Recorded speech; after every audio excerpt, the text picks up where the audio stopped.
Okay, let's go on. I want to introduce John now. A little over 2 years ago, I was asked by Jesse Rogers, called me and said, I want you to go to Oklahoma City with me. And so I jumped in the car with him and we took off and went down there. I took a set of my books for some reason. I had them with me and I just walked in there with them and laid them down. And I met John for the first time. He was in the position of Attorney General. I'd read about him. I knew what he was doing. I knew it was great work. And I said, John, I want to tell you that we're here to support you. And the first thing he did is he turned around and said, who wrote that book there? And I said, well, I did. And he said, I want it. And so he got him that day. But the main thing is that we have supported him, and we are asking him to run again next year in 2026 for the Attorney General of the state of Oklahoma. And I'm hoping and praying. He told me he's really prayerfully considering that. And I want him to say yes to us at one point, because we want to support him, and I'll help campaign for him for that.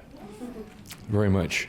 I want you to put your hands together, and I want you to welcome to the Red Barn in Claremore a wonderful person, a man of God, the Attorney General, the real Attorney General of the state of Oklahoma, John O'Connor.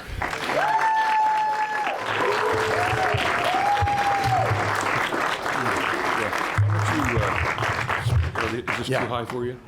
No. Okay. I never would admit that. We want to turn this on anyway, don't we? Yeah, I guess you can run that. I don't know. You ready? Yeah, let's do Okay. it. John M. O'Connor served as Oklahoma's 19th Attorney General from 2021 to 2023. John has practiced law in Oklahoma for over 43 years. After serving as the Attorney General of Oklahoma, he opened law offices in Tulsa and Oklahoma City.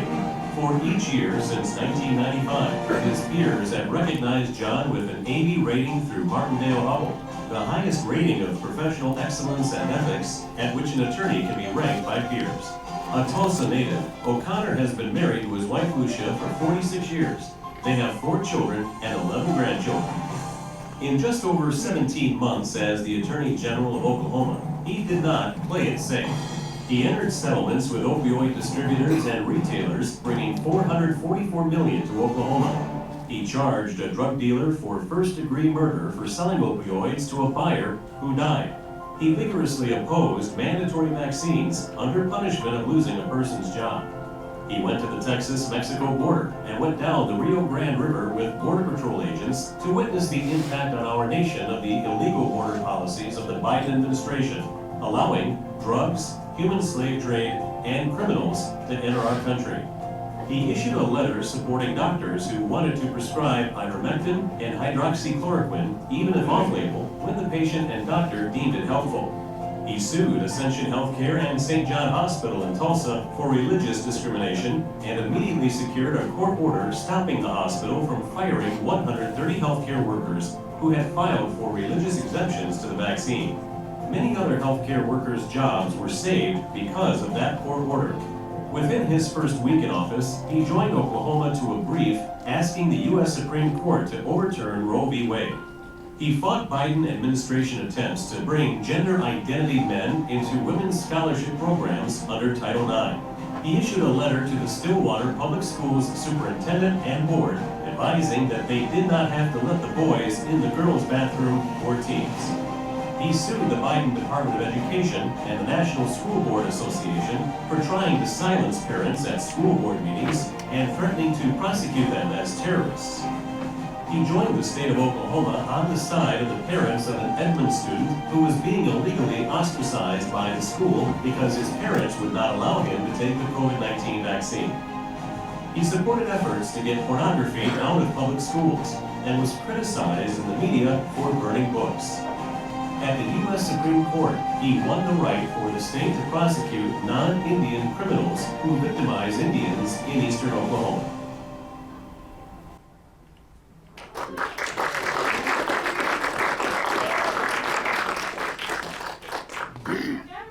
Last time, yeah. The last time we played that, it ran about 30 seconds and then quit. So it was kind of funny.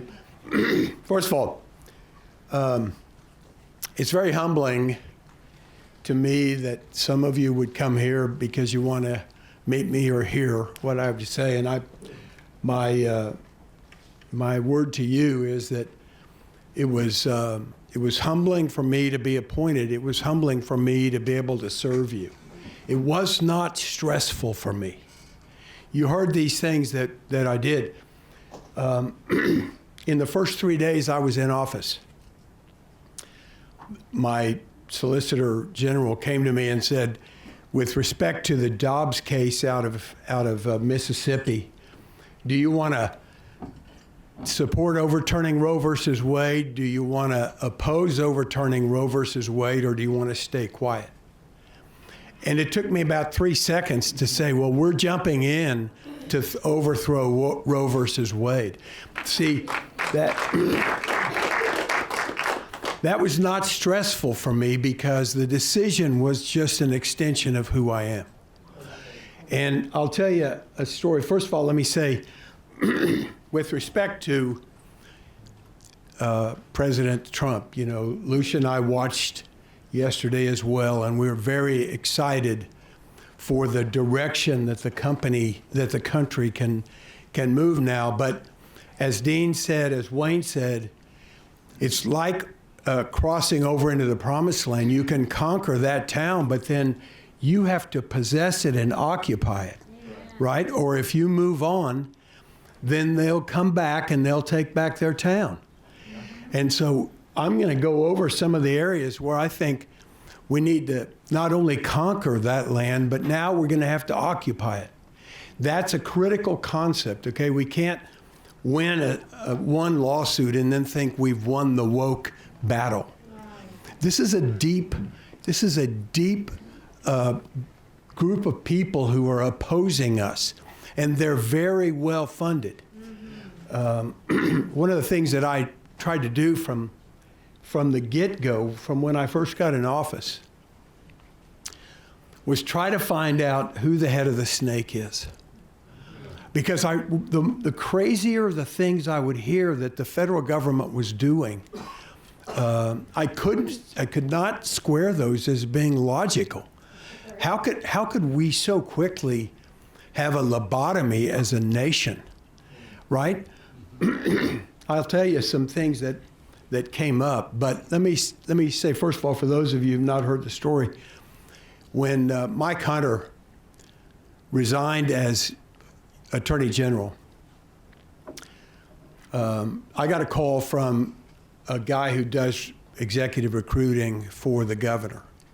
And he called probably 25 lawyers, and he said, if the governor wants to appoint you as Attorney General, would you serve? And I said yes. And then a week later, I woke up and I realized, even though I wanted to serve in that position, I needed to withdraw my name from that list.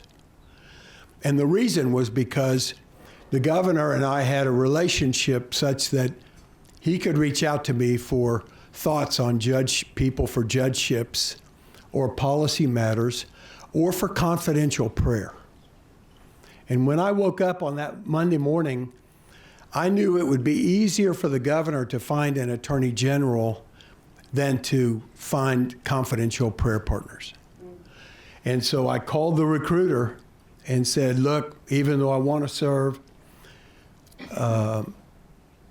you need to take my name off that list. And so when he hung up, did anybody ever see a stupid movie called Liar, Liar? Yeah. Okay, I know you're all way too sophisticated for that. But this is a lawyer whose son, for his birthday wish, is that for just 24 hours, his dad couldn't tell a lie. His dad's a lawyer, you know, and so it reminds me of when our son was probably 6, and somebody said, what do you want to be when you grow up? And he said, I want to be a liar like my dad. I think he meant lawyer. But anyway, in Liar, Liar, he can't tell a lie. And so but he's trying to get out of a hearing, so he goes into the bathroom and beats himself up so that he will look like he's been beaten up and he can't go forward. And then the judge asks him, some question, and he can't lie, so he has to go forward. But I felt like liar, liar. It was a liar, liar moment for me. After I hung up, pulling my name from that list, I wanted to hit myself with the phone and just, why did you do that? Because when I got out of law school, I wanted to run for Congress. And I met with a couple people I respect, and one of them said, have you ever seen a congressman who was a great family man? And of course, I didn't know any congressman personally, but I knew that I didn't want to be in Washington on a committee studying what's going on with fatherless America. And my kids were back in Oklahoma fatherless. And so I stuffed that dream, and Lucia and I have these 4 great kids and 11 grandkids. And so I thought that dream of being in public service had passed me by. And I didn't care. I mean, you never put a number 5 over a number 3. Everybody agree with that? Amen. Yeah. So you start with God, then you start with your wife because you're one, then your kids, then your fellowship, then your job, and then your dreams maybe. But anyway, so I thought, okay, I've just called and taken my name off this list that I really wanted to do. But then I said, Lord, now, if you want me to be the Attorney General for the state of Oklahoma, it's going to be 100% your doing. I'm not going to make one phone call. I'm not going to have one person write the governor or call the governor. I'm not going to lift one finger here because I don't want that job unless you put me there.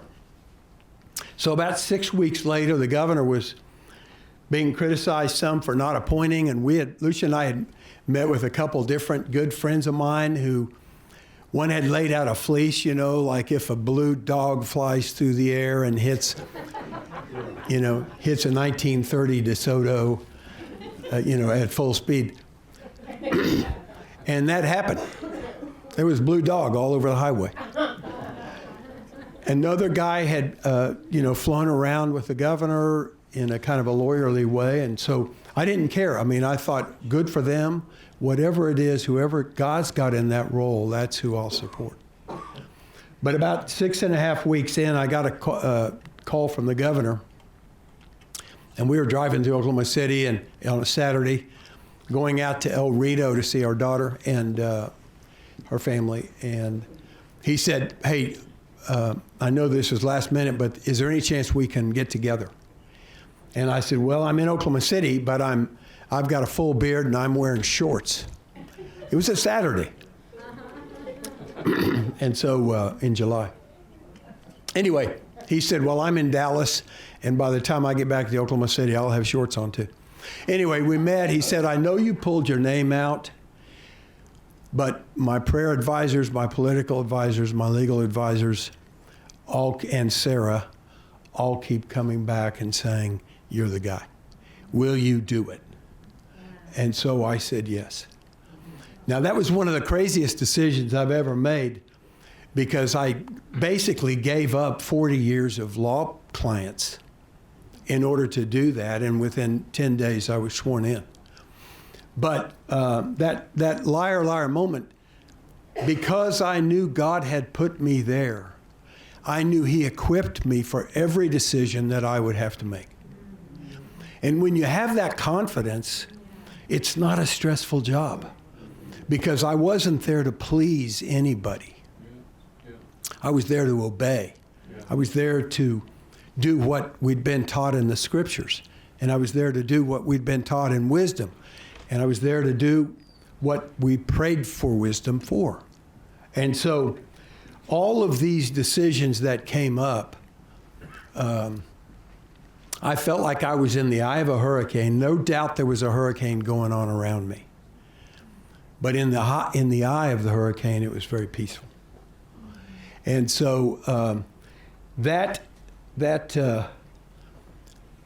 opportunity to serve really brought together my 40 years in the law practice, growing a law firm, managing lawyers, managing teams of lawyers.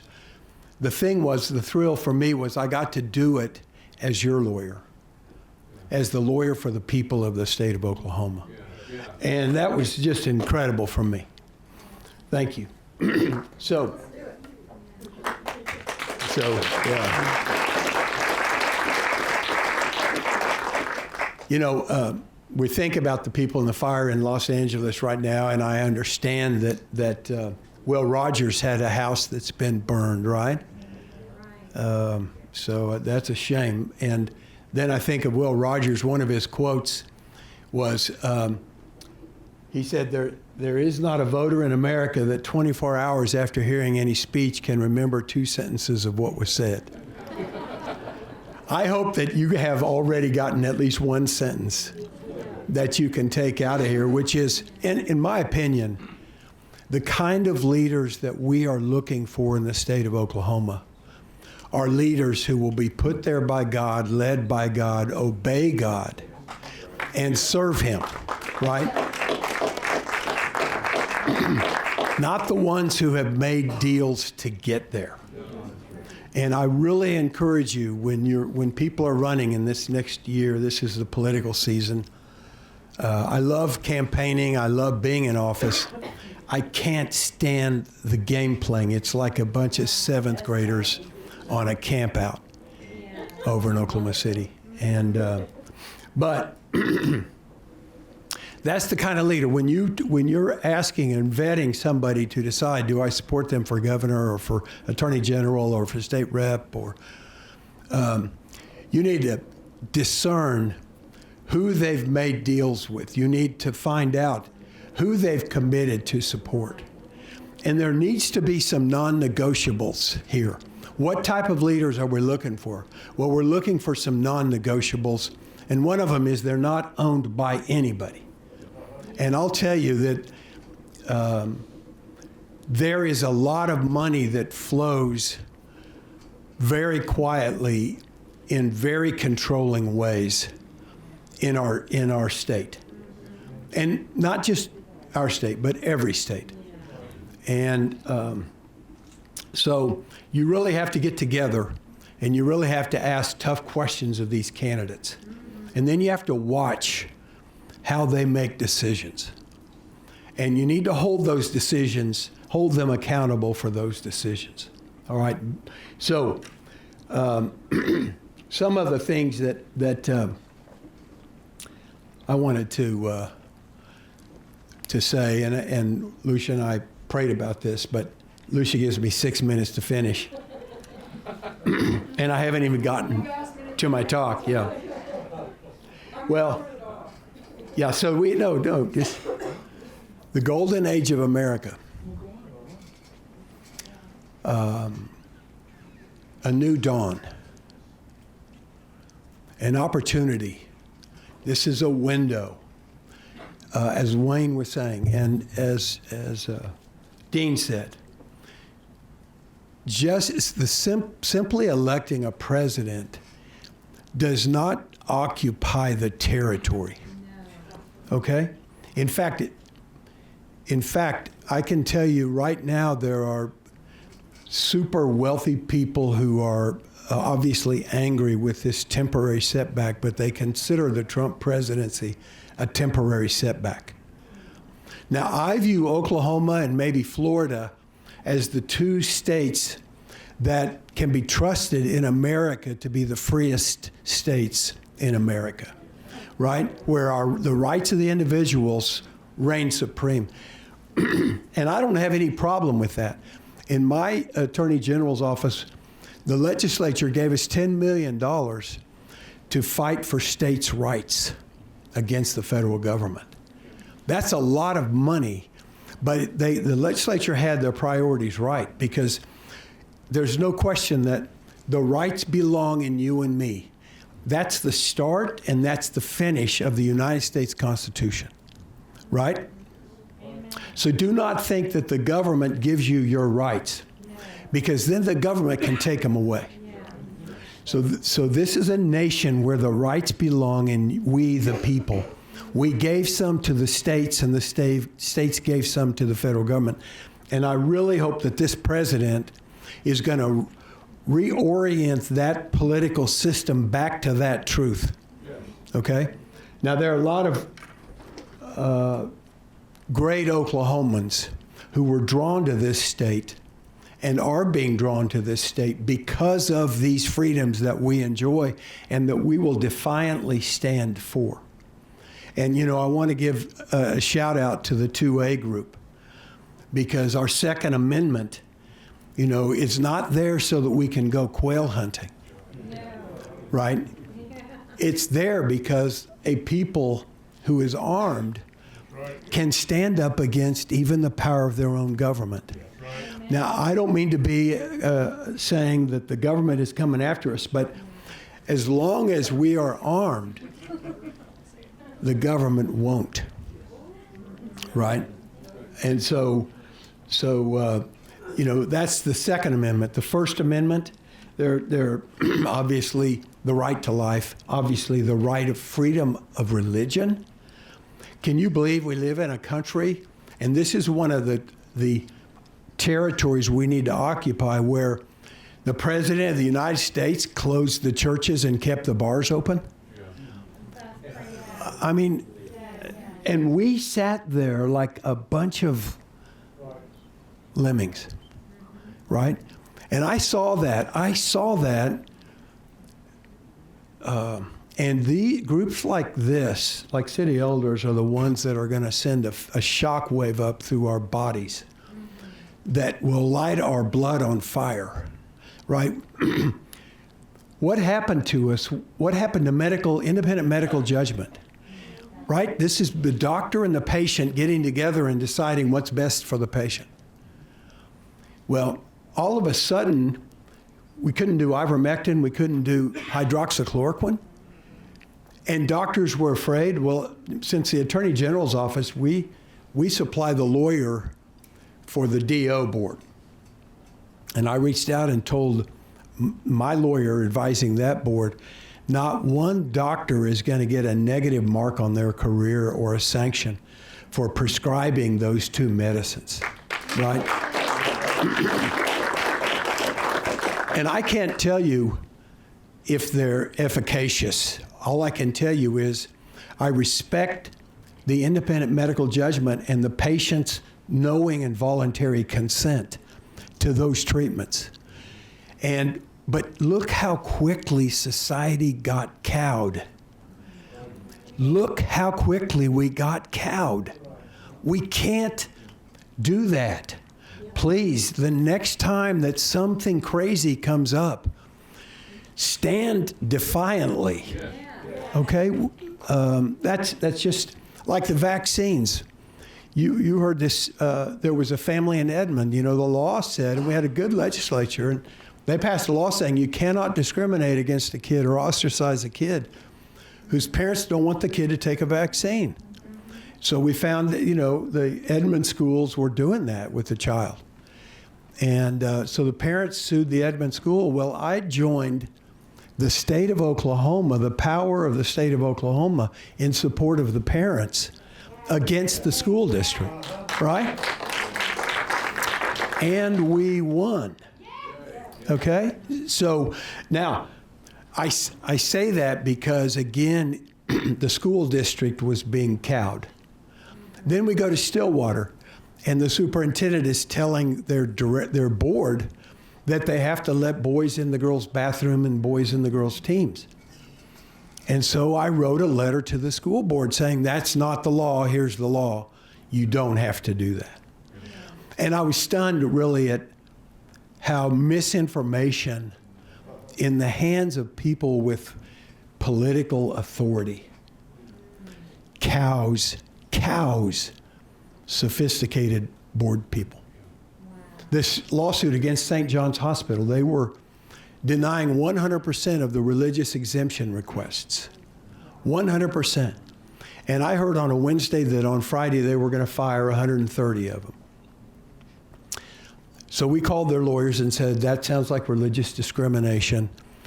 Slow down, pump the brakes here, and let me look into this. And they said, Basically, we're big, you're little. That's from Danny DeVito and what's that movie? Matilda. Yeah, you guys, has anybody seen Matilda before?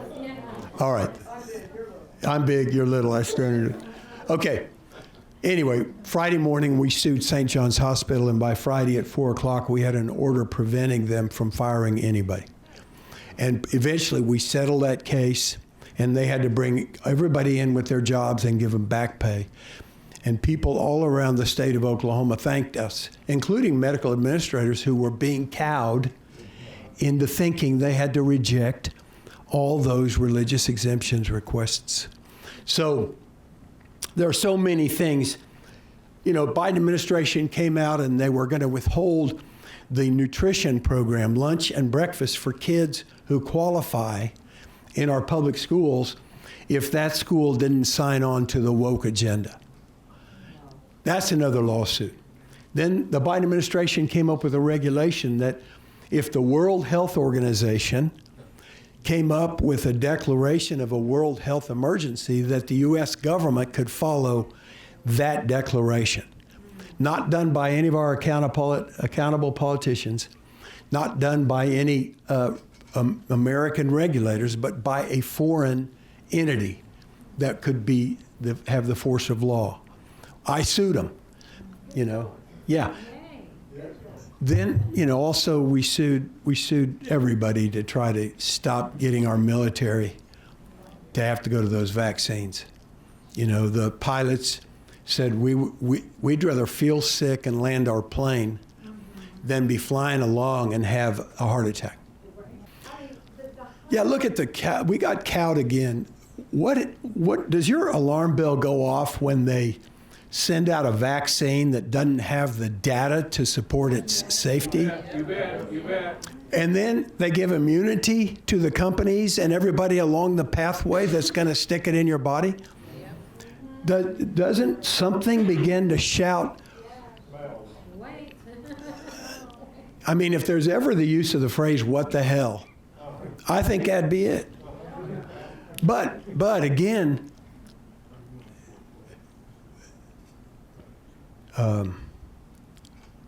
it should not come down to the Attorney General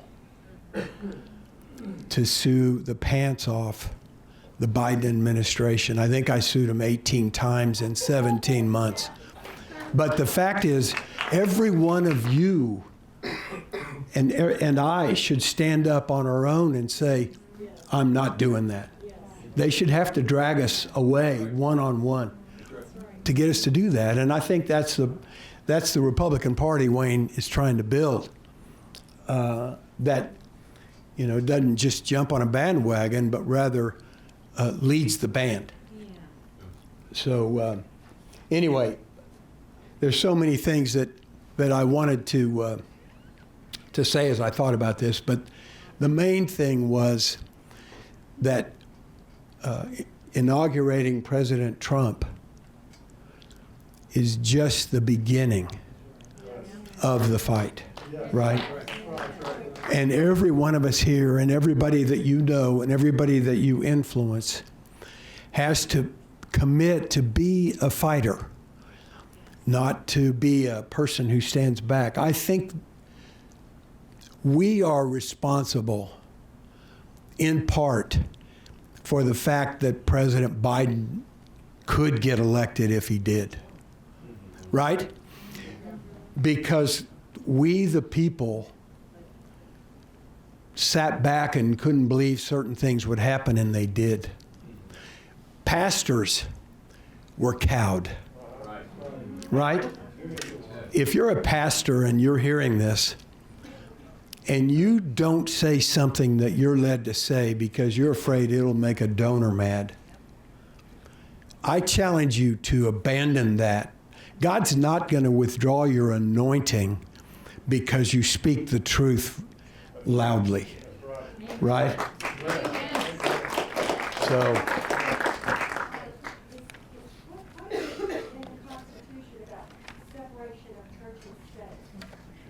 is that a setup, Judy? The question is, what's the constitutional provisions separating the church and state. By the way, we want to wait and hold the questions until the panel meets. Yeah, there's an impanel that's going to be impaneled. And I don't know, gosh, am I done, Dean? Am I done? Are you done? Yeah, no, is my time over? If you'll donate some more money, you can keep going. If I donate more money, okay. You know, remember Reagan said, if we forget that we're one nation under God, then we'll be one nation gone under. One nation gone under. And so I was going to review with you, but I think Wayne and Dean have done it. The DNA of God, our Heavenly Father, and Jesus and the Holy Spirit in the formation of our nation. But the problem is we just can't leave it in the DNA. We have to live in this. And the fact that we, and in many cases in our churches, we expect the pastor maybe to be milquetoast, so he doesn't make us mad. But the fact is, if you're speaking truth, some people deserve to get mad. And some people need to be uncomfortable. So really, when you think about it, if we have to rely on the Attorney General to put his foot down and to fight these battles, we've already given the front line away, haven't we? Yeah. Okay. So anyway,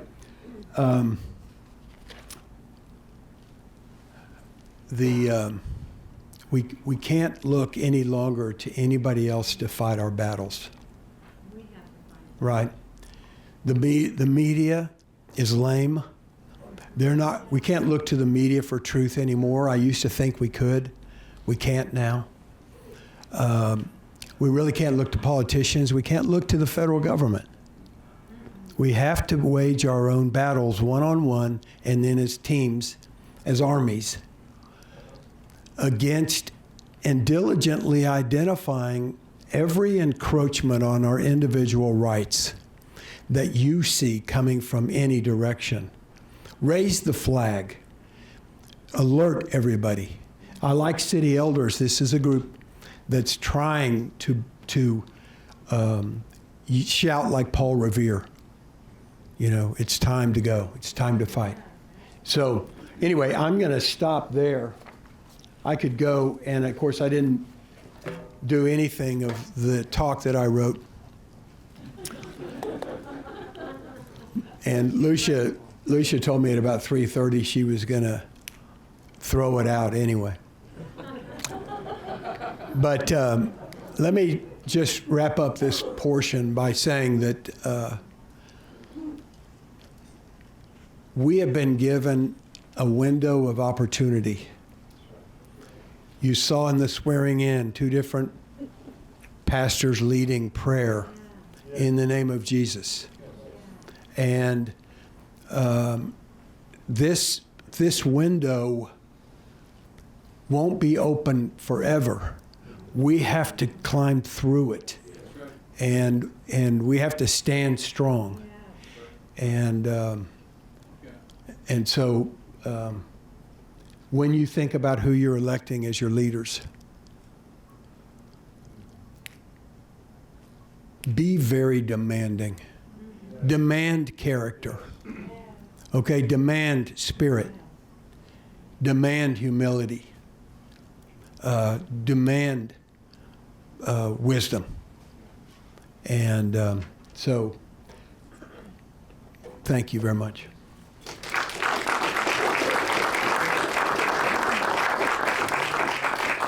Right on, man, right on. I was kidding. You could go on for quite a while. But we want to take up an offering, and Chris is going to do that right now.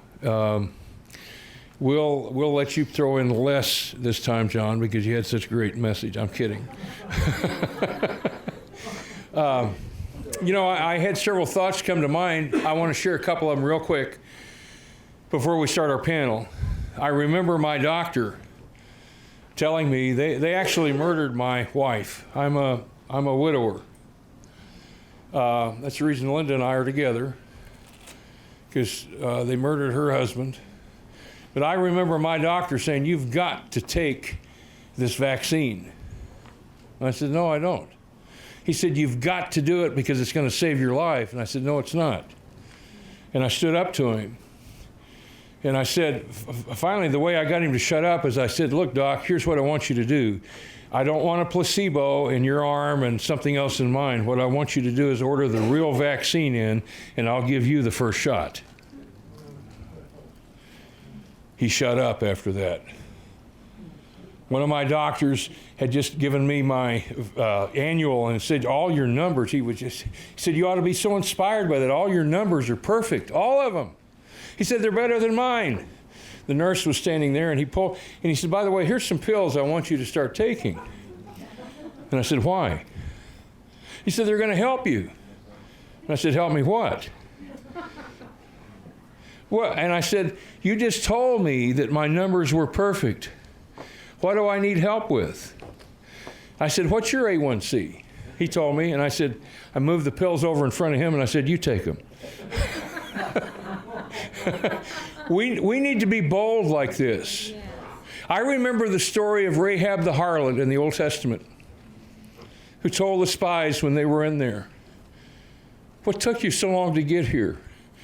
Because we knew that when you crossed the Red Sea, we were in trouble.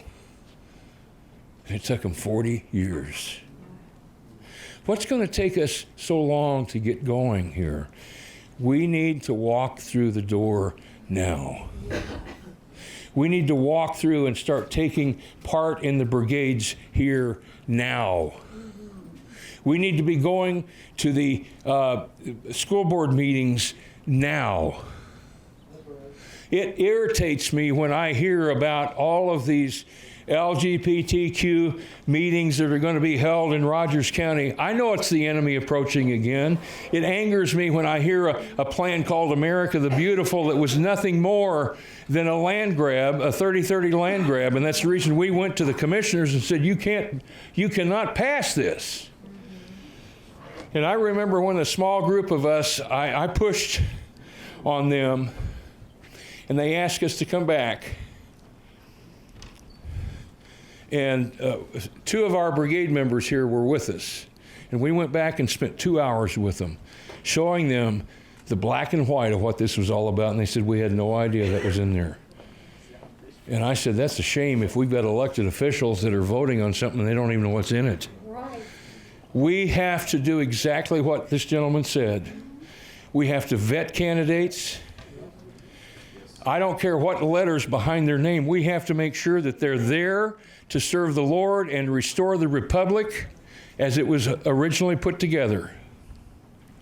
I get angry when I study history. I teach it. I get angry when I look. The Bible was the rule of law in this land from 1620 to 1878 when the American Bar Association started. Now, I'm saying that in front of an attorney here. And the Bar Association changed the law. And I call what we practice today a legal fiction. The law is what's in the Constitution and the Bible. And that's what we have to get back to. Yeah. And our need is to become educated, to learn these things, and then to go out and say, "No, we're not going to let you do that here. You will not pass here." And have them go someplace else. We want this land to belong to Jesus Christ and to God. So, are you excited to be here tonight? All right, we're going to have a panel discussion now. Chris, go ahead and pass the offering. Oh, you did? Well, pass it again then. Let's go. Let's get serious here. We're going to have a microphone standing up over here in our filmer. This is all being filmed, and it's going to be out on the internet here in the next 2 or 3 days. We're going to share it with a lot of people because we want them to know what they should be doing in their county. like in this county. And when you have a question, you come to the microphone, please. We're going to have John, we're going to have Wayne, we're going to have Tamara sitting up here. And I want all three of them to weigh in. I'd like for John to go first, especially if it's a question that's in his bailiwick, so to speak, and answer that. But I'd like for every one of them to feel welcome to chime in on that. You can take this mic here if you want. Yeah. But we want to answer your questions. So please don't leave unless you just absolutely have to. But we'd like for you to stay, because sometimes I have discovered in university and graduate school and places like that, that the times after the professor spoke was sometimes the richest part of the class. All right, my name is Pat Turney, and this question is for John O'Connor. My question, this is more of a federal level, but I thought your expertise as a lawyer, you could speak to this, is regarding the preemptive pardons that Biden made. And do you see that there's any precedent, really, to challenge those, since there was actually no crime that those can be applied to at this time? And what are your thoughts on that? Is there any recourse, and possibly maybe because of his mental acuity that we know was lacking? Thank you. Yeah, okay. We prosecute people for conduct. We prosecute people for conduct, and I guess the legal theory of this is that the conduct, even if charges have not been brought, the conduct has already occurred. So I think that's probably the legal theory they will go under, although issuing blanket pardons that, from what I understood, even included future prosecutions, but again, probably not future conduct, just conduct that's occurred that would be prosecuted in the future. I think it's a travesty, and it's an insult to our system. Yes. So. Absolutely. John, I think you're probably the one most qualified for this question. I've been living in Oklahoma for 16 years, and I see what I believe to be a rather serious problem here, and that is Democrats running as Republicans. And I remember not too many years ago, just a couple of years ago, there was a Democrat that ran for office, and he'd never been a Republican, had never given to Republicans, did give to Biden, and he had a lot of money, so he went and spent it on ads way ahead of time, and he beat you out by a few votes. Mm-hmm. And the thing that really rankled me at that time was that the Republican Party, that leadership in the Republican Party, didn't come out and run some ads of their own saying, hey, this guy's lying to you, he's a Democrat, don't buy his little love story. Mm-hmm. Mm-hmm. And everybody just sat quiet. And the other thing that seems to be a fact around here is that Republican money seems to be tied to folks that aren't really conservative. And so they don't back the conservative person like they would somebody at middle ground or something. What say you? I have some recollection of the facts of what you speak.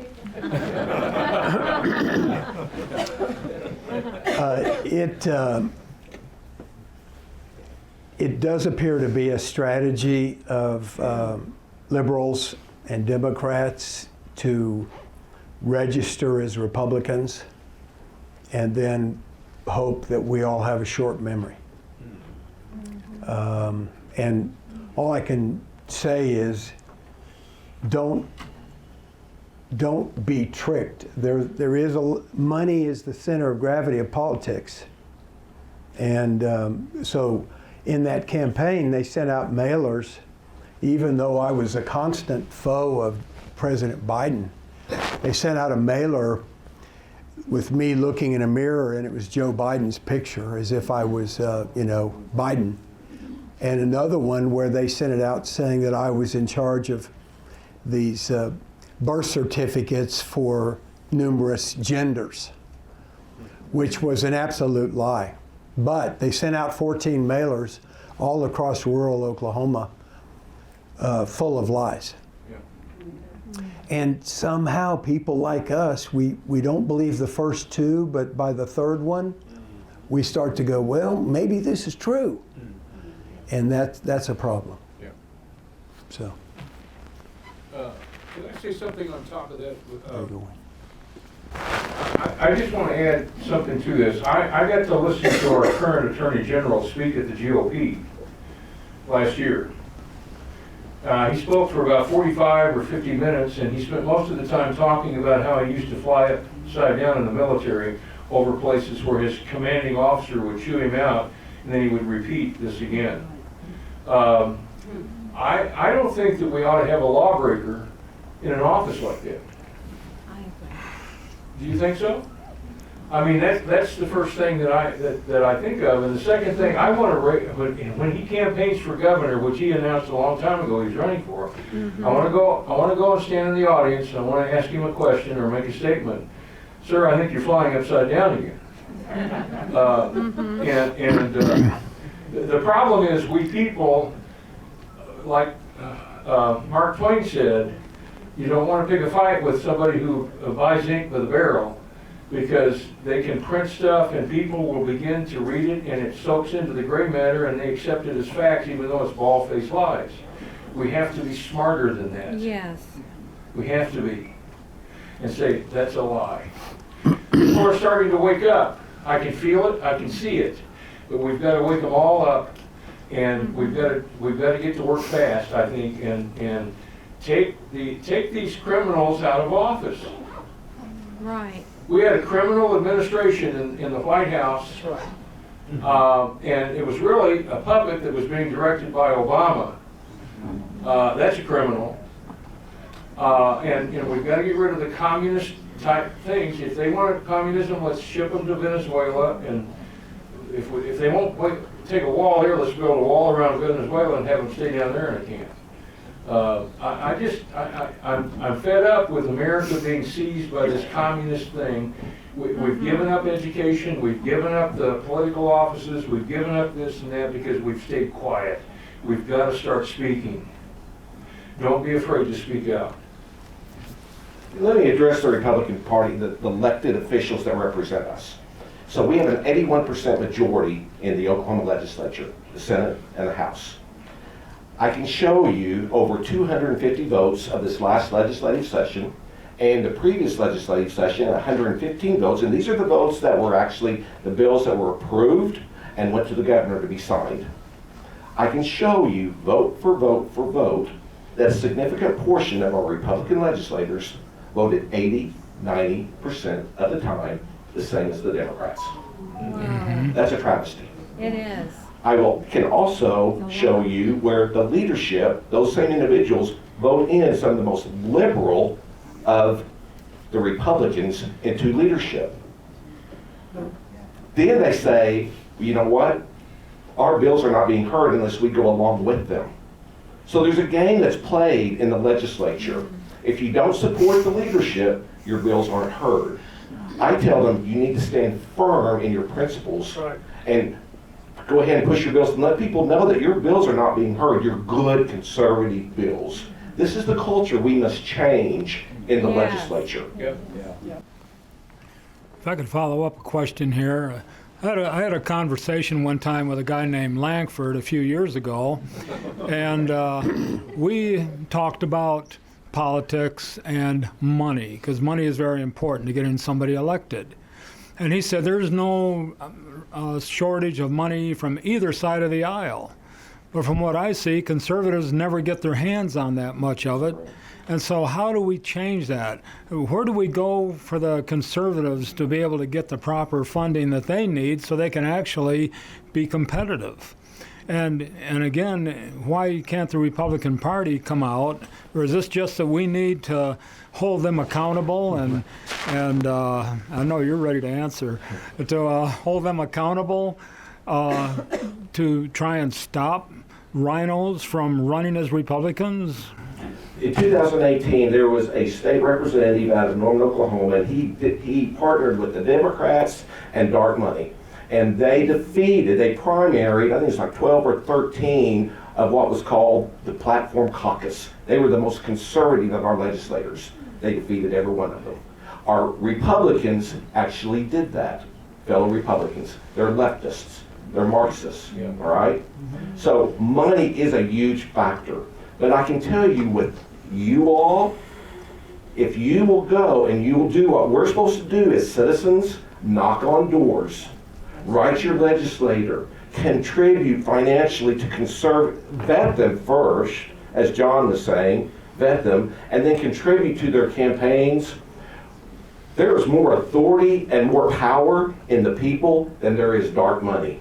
But it's up to us. And we've been negligent as a people, and we've allowed this to occur, but we can overcome that dark money. I don't know, John's is the Attorney General here, or the lawyer. He knows more than me what's legal and what's not legal. But I don't see us stopping that. We can expose it, but then we as the people, we must do our job. And that is knocking on doors, making phone calls, contributing financially, and that's what we're trying to do, is expose this process that goes on in Oklahoma and across the nation.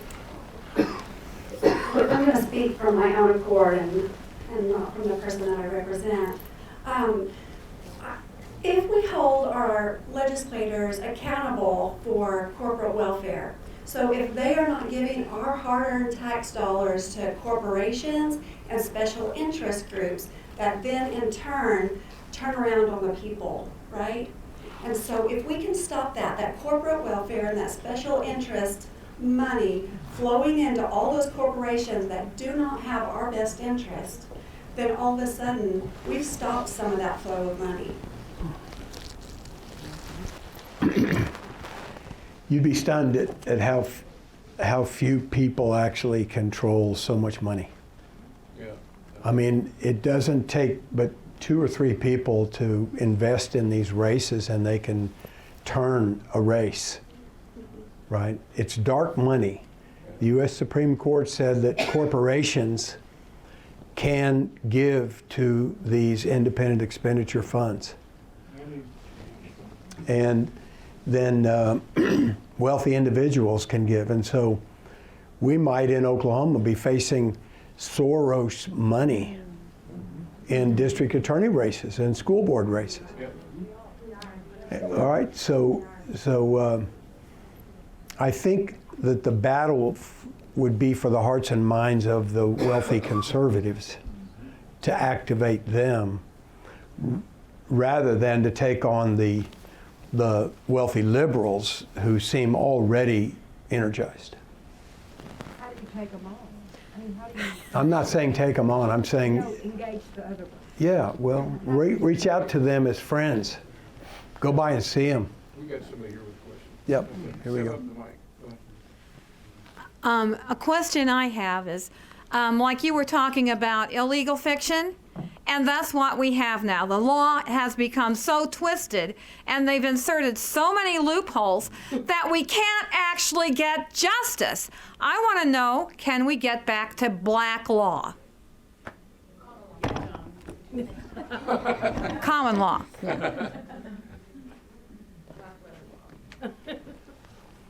You know, we had 100 years of Democrat-controlled legislatures. And the last few, I mean, I disagree with some of the legislation the last few sessions, but we've had some good bills come out too. And so we've got cleanup work to do in our laws, but remember, if the people rose up, the legislators, out of fear, will conform. Right. That's right. All right. So That's exactly right. so really the work to be done is rising up as a people. We need to protest that LGBTQ++. In terms of information, that we share in voicing that. James Garlow's book I read last year, and he said the biggest obstacle to conservatives and people speaking out is they don't know what to say. And so the information is so broad and so prolific, just in media, but also conservative newsletters. I think my emails hit 11,000 this last week. Because if you sign up for anything I sign up for, all of a sudden I've got 20 emails a day, and it's just more than can be consumed. Yeah. So how do we find out the pertinent things, the arrow that shoots to the heart of the matter? Where do we get that? And the quick follow-up, I'll say the same thing. Once you say that, there's a yeah, but, and then we don't know the second thing to slap it with. So where do we go to get that information to speak up?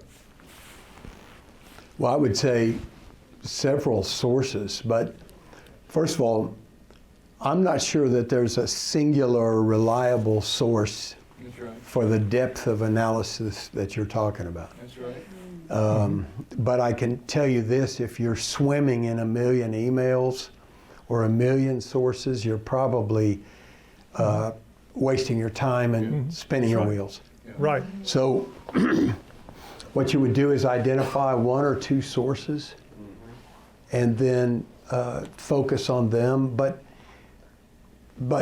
I'm also impressed when you say the yeah, but, you can't just hear one person go off on a tirade and then adopt that tirade as your own with credibility, right? Right. Because then we're blown by every wind and we can't defend our positions. So my view on it would be to find 1 or 2 or 3 sources of reliable truth and then delete and reject all emails from other places until you gain some grounding.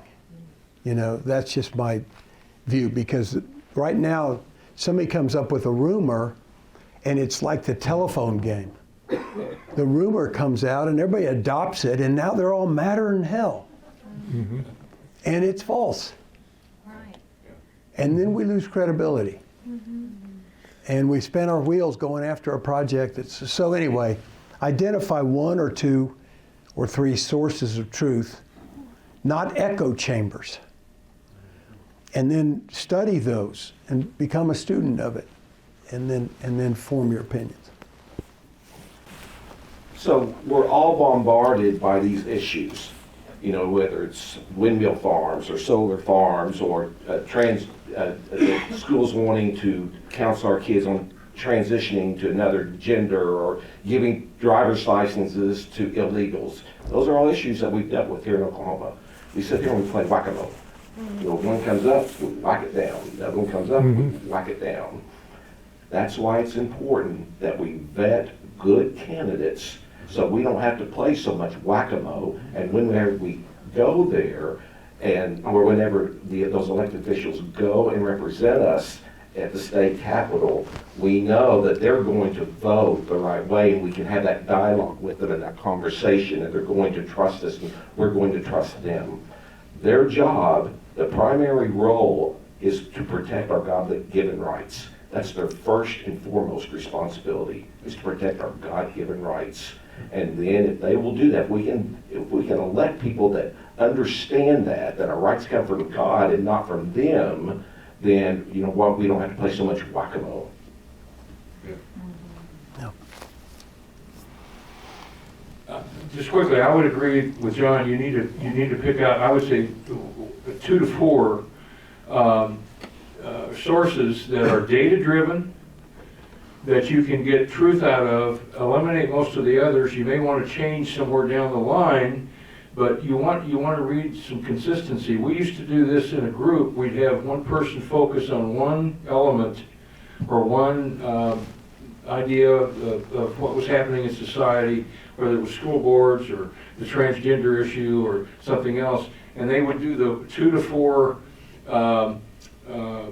groups that they could trust in what was coming out, and then we would meet together and we would all learn from those various groups, but we'd learn together as we did that, because we were just focused on 2 or 3 things, but yet we would hear outside of our chamber, so to speak, or outside of our little pipe that we were in. We'd hear other people talking about that. We need to get back to the idea of community and learning and sharing together, but we've got to be reliable. I quit listening and watching the television news 15 years ago. Right. I don't watch any of it. The first time I watched it was yesterday at the inauguration. But I pick up enough things going on from people like Dan Bongino, from Tom Renz, people like that I pick up truth and data. I always question it, is this real hard data? Because John was right. There will be rumors start and people will get mad as crazy, and the whole thing is false. We've got to participate in our own education, learn how to become better students, and focus in small areas. I get 500 and some emails a day, and I erase almost every one of them, and don't read any of them, and I go to 2 or 3 sources. All right. Then the one follow-up, what to say, the other one is where to say it, because I get 20 texts a day, give $25 and sign this petition is your voice, or just send an email to Senator Langford saying, I don't like your border policy. I feel like that's just lost effort. So where? Is that lost effort? Where and how do we voice that? He said it's lost effort. Just about everything, just about everything you open, if you scroll to the bottom, they're asking for money. Right. Yeah. And I kind of use that to rule them out. Yeah. I'd skip to the bottom, and if really they're trying to fake like they want your opinion, Right. and they want your money. That's right. Absolutely. So I kind of scroll to the bottom and then delete. I just punch delete all. She just hits delete all. Yeah.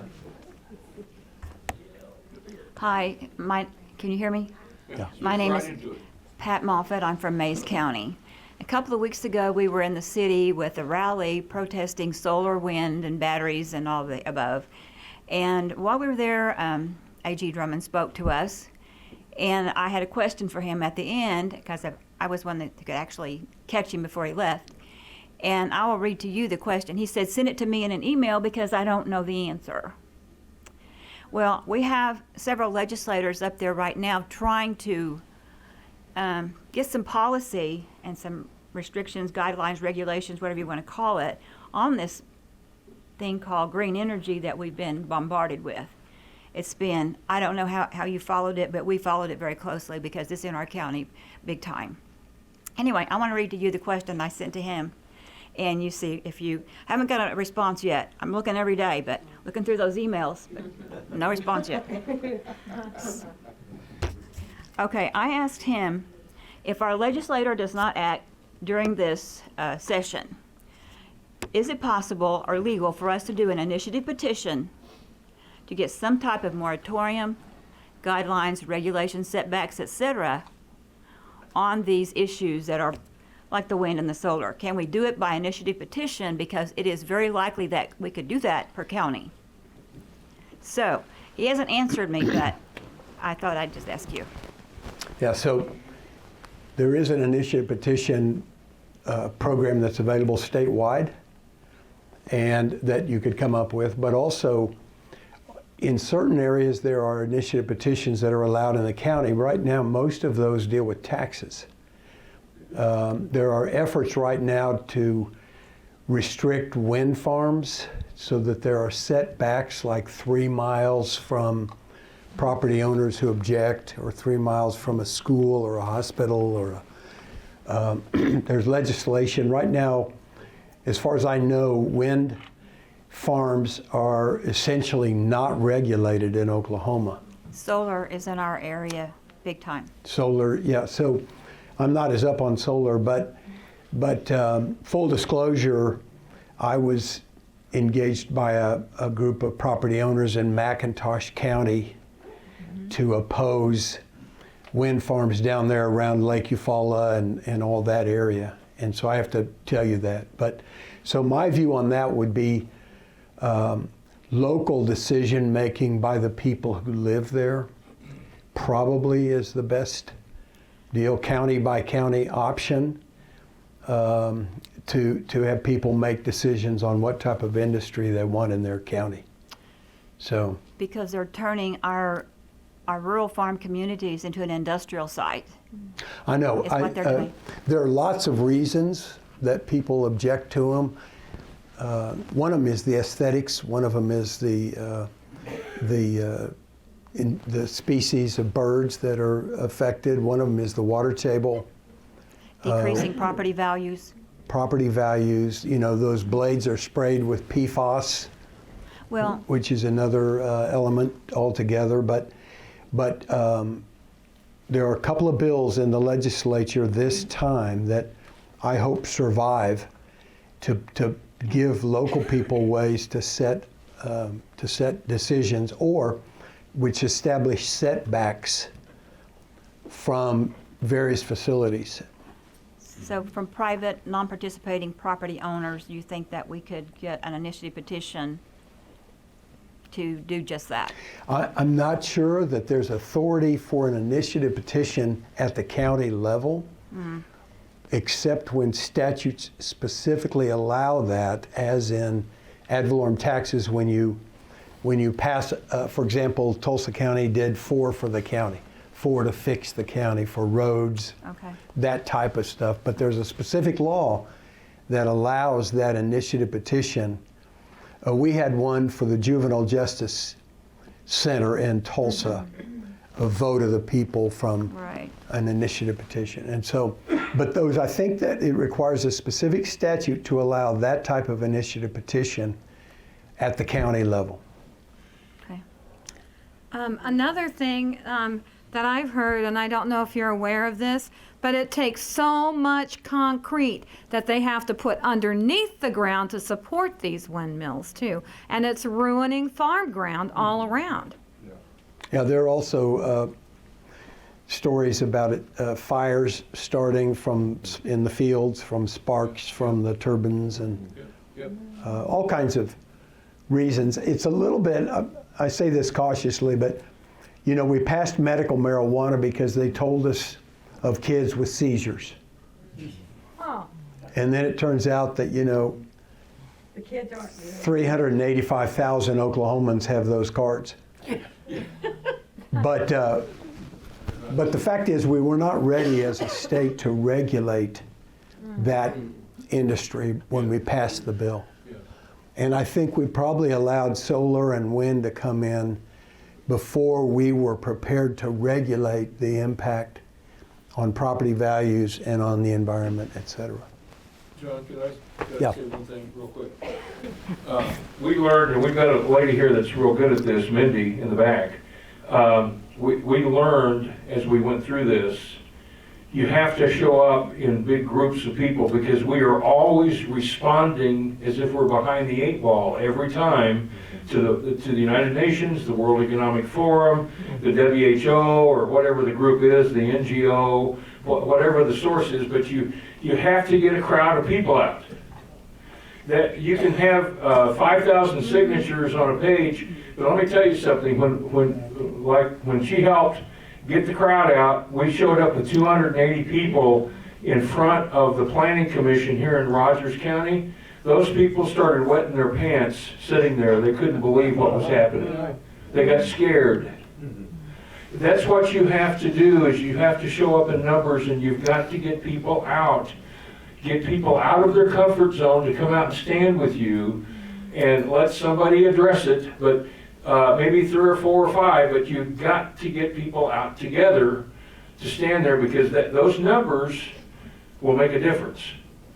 And that's just simply, we're right now trying to seat a grand jury in Butler County, Pennsylvania, to investigate the attempted assassination of our 47th president before he became president again. And that they're organized differently in that state, and the president of not the attorneys, but the president of the judges there is a liberal, and he wants the FBI and the CIA to investigate it. And we're saying no, because they're complicit in this, and they probably were behind the attempt. Amen. And we want the people to judge this, which is what our founders gave us the right to do. And we're putting pressure on him by numbers of people. We're going to be speaking there. We're going to be gathering there. We're signing petitions all the time. We've asked you here at the barn to sign it and send it out to 10 people and have them sign it. We've got to get people together in one place at one time. That takes a little bit of a sacrifice, and it takes people getting out of what I call their comfort zone just for a little bit. But boy, does it make a difference. So that's the key, I think, or one of the keys. My name is Hilka Backinger, and I'm just a 6-year-old green card holder, and moved here to my husband from Denmark, Sweden, where I actually lived last. And just a comment first to the windmill issue, is that Denmark is a windmill producer, and both from Denmark and Finland I know a lot about windmills. And one huge issue is the deep infrasound that goes through everything and destroys health, destroys people's sleep. The vibrations. Vibrations. That's maybe the biggest problem. But then there's all these lots and lots and lots and lots of other issues. That's just my comment to this. Thank you. And then another comment is that when I started seeing, we had a house earlier, now we live in Ainola, but we had a house in Broken Arrow, my husband and I started seeing these ads, and I realized that these are actually Democrats, these people who present themselves as Republicans, and that was mind-boggling to me. But what I actually want to comment and ask your opinion about, maybe all of you three, is that it's mind-boggling to me what is done against the people in all areas, and how we have to fight in all areas. Like whether it's windmills, whether it's, and one thing that's really, really big issue for me is the horrendous climate engineering and spraying, because it's poison, and it's maybe the most dangerous thing that's being done to us, to humanity as a whole. Bioweapons, vira, heavy metals, nanoparticles. Same as in all vaccines now, in lots of medical products, and but then I'm thinking of a governor like Kevin Stitt in Oklahoma, who is supposedly a Christian, and a senator like Marquette Mulling, who is supposedly a Christian. And then they make decisions. Kevin Stitt signs a law, SB 200, allowing him and whoever to make deals that people are not involved in at all. And the example I'm thinking of is the horrendous carbon capture facility that he has signed a deal for in Osage County.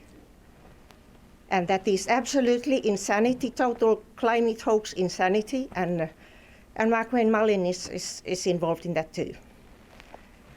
And another thing is, I just hear that he has made some kind of a deal with the Danes regarding windmills. And regarding the carbon capture facility, I've already written furious email to him and to Marquette Mullen. And I'm writing to various people. I'm communicating regarding the spraying.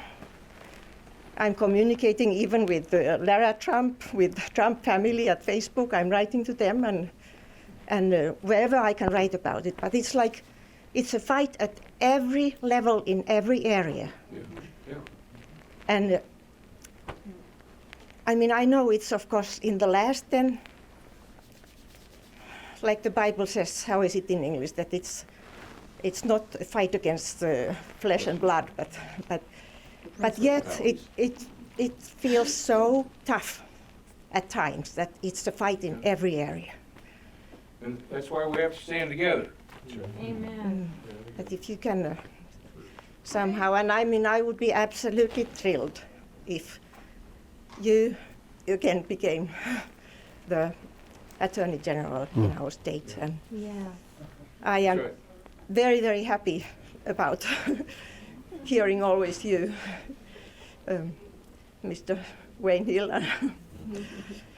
So, Thank you. There was a question in yeah, there. there's a question that how to deal with all these issues, because there's like constant fight in every area. This reminds me of when I got in office. I felt like I was playing shortstop, and there were about 5 people hitting line drives at me all the time. And I'd field 4 of them, and then one of them would hit me in the face, and then I'd field 4 more. And you listed off a number of issues, and I'm not up really on how the state of Oklahoma is investigating the notion of chemtrails, and I'm not up on who's investigating those things. Maybe Wayne knows something from the standpoint of the legislators or the party. But I have not personally looked into those items. But I do think it's a shame that it feels like we're fighting so many fronts at every level all the time against our own leadership. That's disappointing. So I'm sorry, I don't have anything firm to offer you on that. And you mentioned that there is silent money all over the place. That's my only explanation why Kevin Stitt, Marco and Mali make that kind of decisions. Yeah, I would say that the dark money, I'm not sure this is true, but I think of the aspens in Colorado. Supposedly there may be 10,000 trees, but it's one root system. And I think that root system is dark money on all these issues. And so we need to start winning in the dark money raising.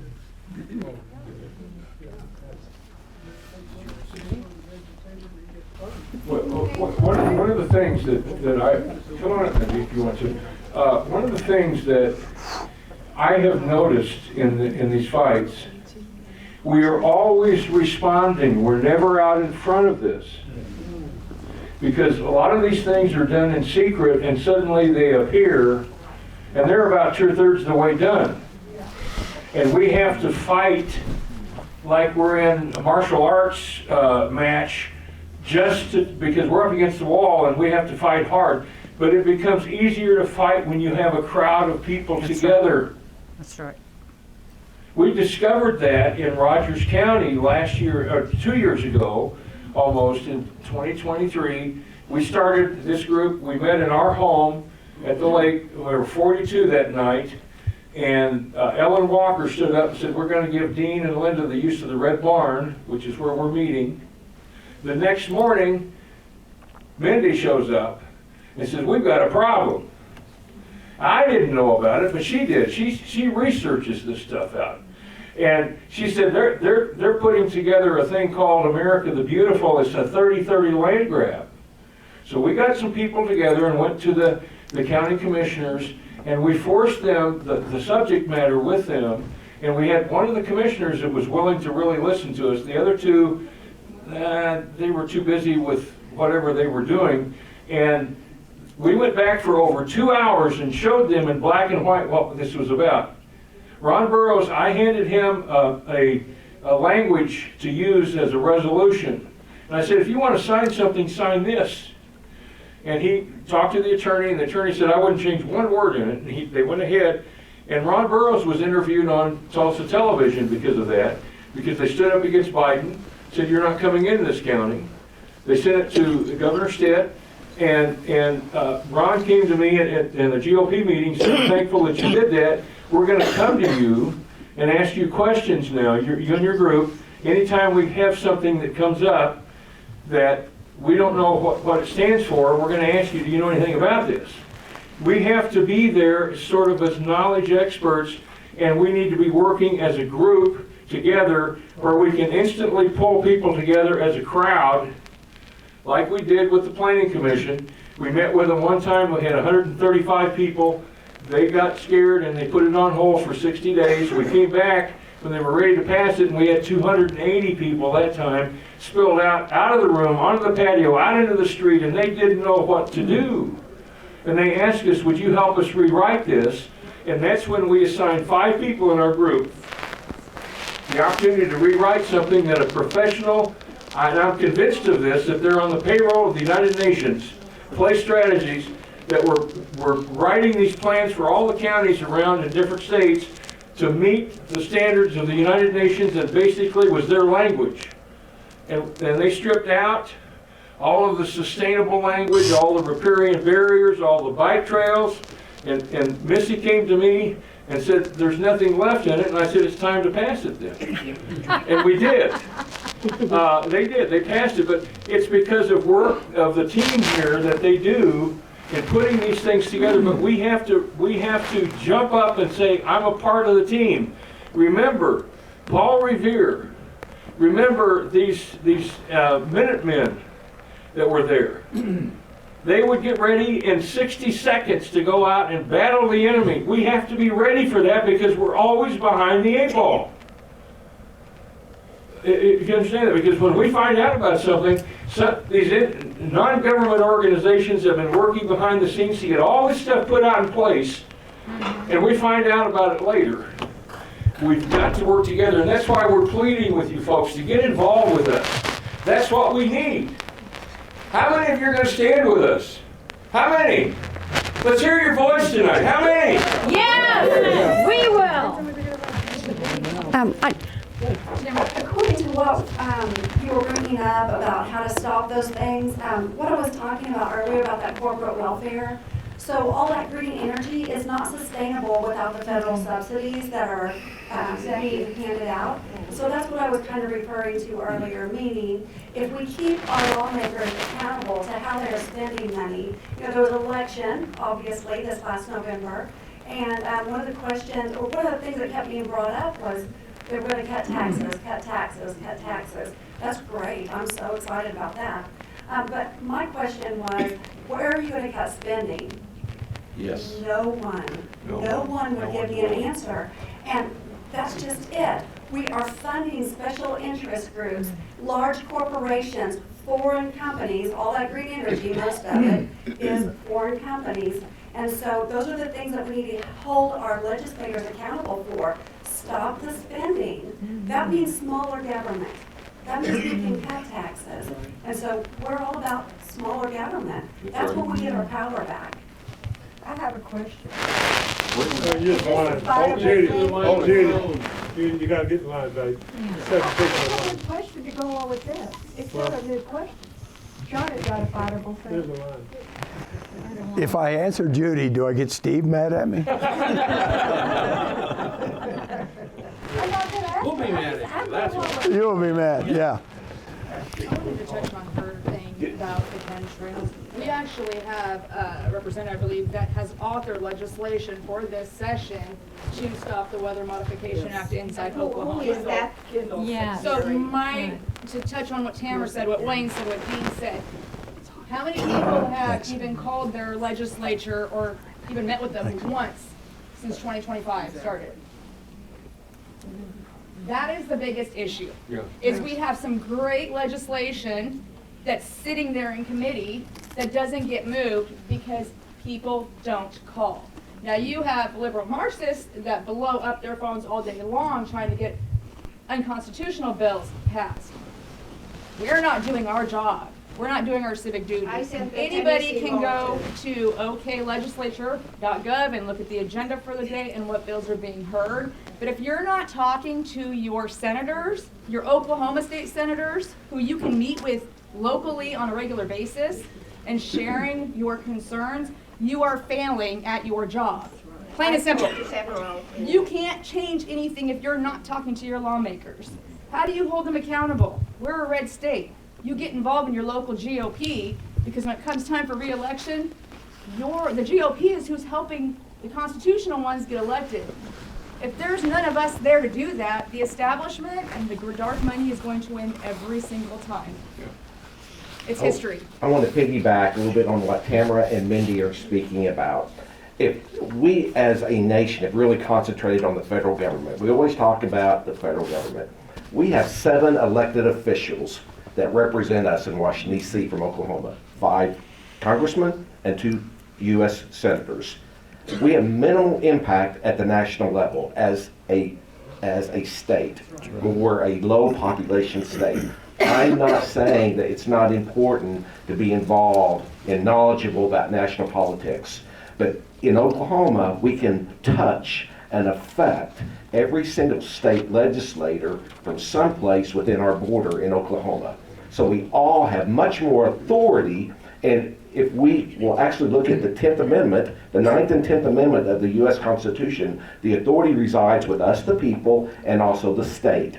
The state of Oklahoma can stop so much of this nonsense that comes down from the federal government if we will elect the right people. And what Mindy was saying. Meaning we talk to our state reps and Yeah, legislators. Our state reps stop the federal from their overreach. I'm asking you to know who your elected officials are in the state level. Call them. Set up a coffee with them. Get to know them. Start building a dialogue with them. And yes, and then let them know that you reside within their district and you vote, you're active. They will listen to you. Every time you contact your legislator through an email or a phone call, that represents 200 people back in his district. So your voice, believe it or not, is powerful. Your one phone call or your one email is powerful. And if they get 5 or 6 on the same topic, that speaks volumes to them because they never get that type of communication from their constituents. So if you will align with one another on a certain issue and make a concerted effort to contact them, you can get things done, is my point. So what Mindy was saying and what Tamara was saying, the power is with us. Yep. We have just been negligent and we didn't know it because we were not told that. We do not live it. But right. If we will take back that authority, we can change this nation. I want to say one more thing and then I'll give up the mic here.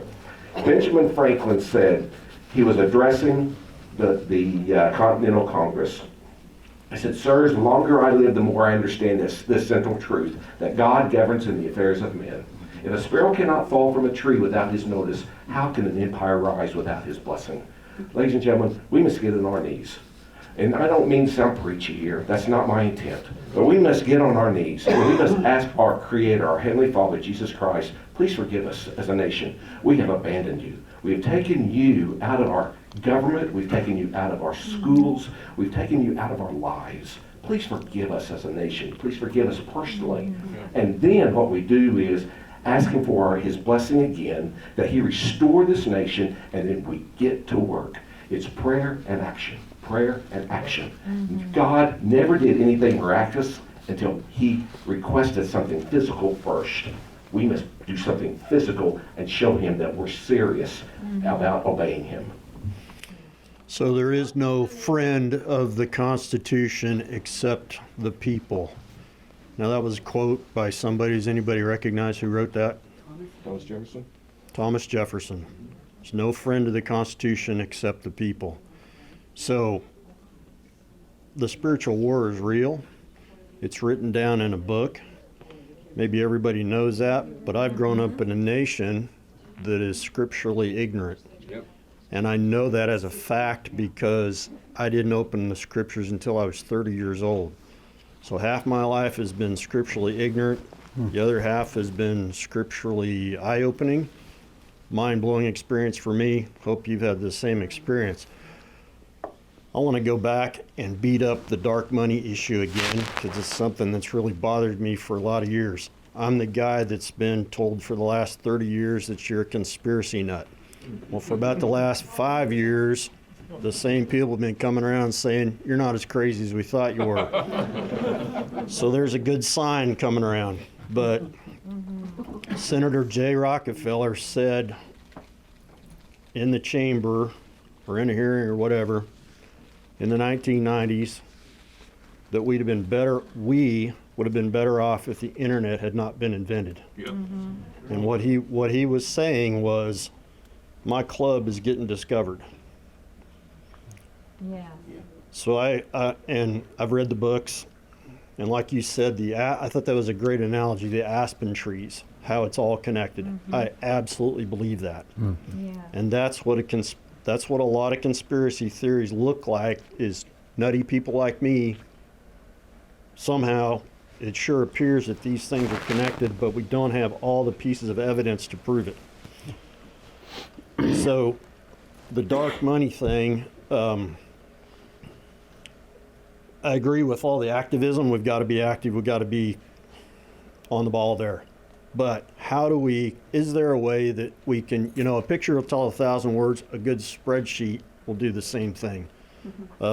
Money flows, talks. Is there a way, what can we think tank that a little bit about how to, it just blows my mind that these people have the right to just defame a person like you. Like you said, 3 mailers, after 3 mailers, the people just check out. Because we can't, yeah, okay, that's right. Because most people cannot and will not source these things. Right. If you have a skeptical mind, you're going to look for a source. If there's no valid source on there, then you're going to disregard it. Most people, it's very hard to do. There's got to be something we can do about dark money. Do you have any insight to that, any of you? And by the way, thank you for being here. Yep. So,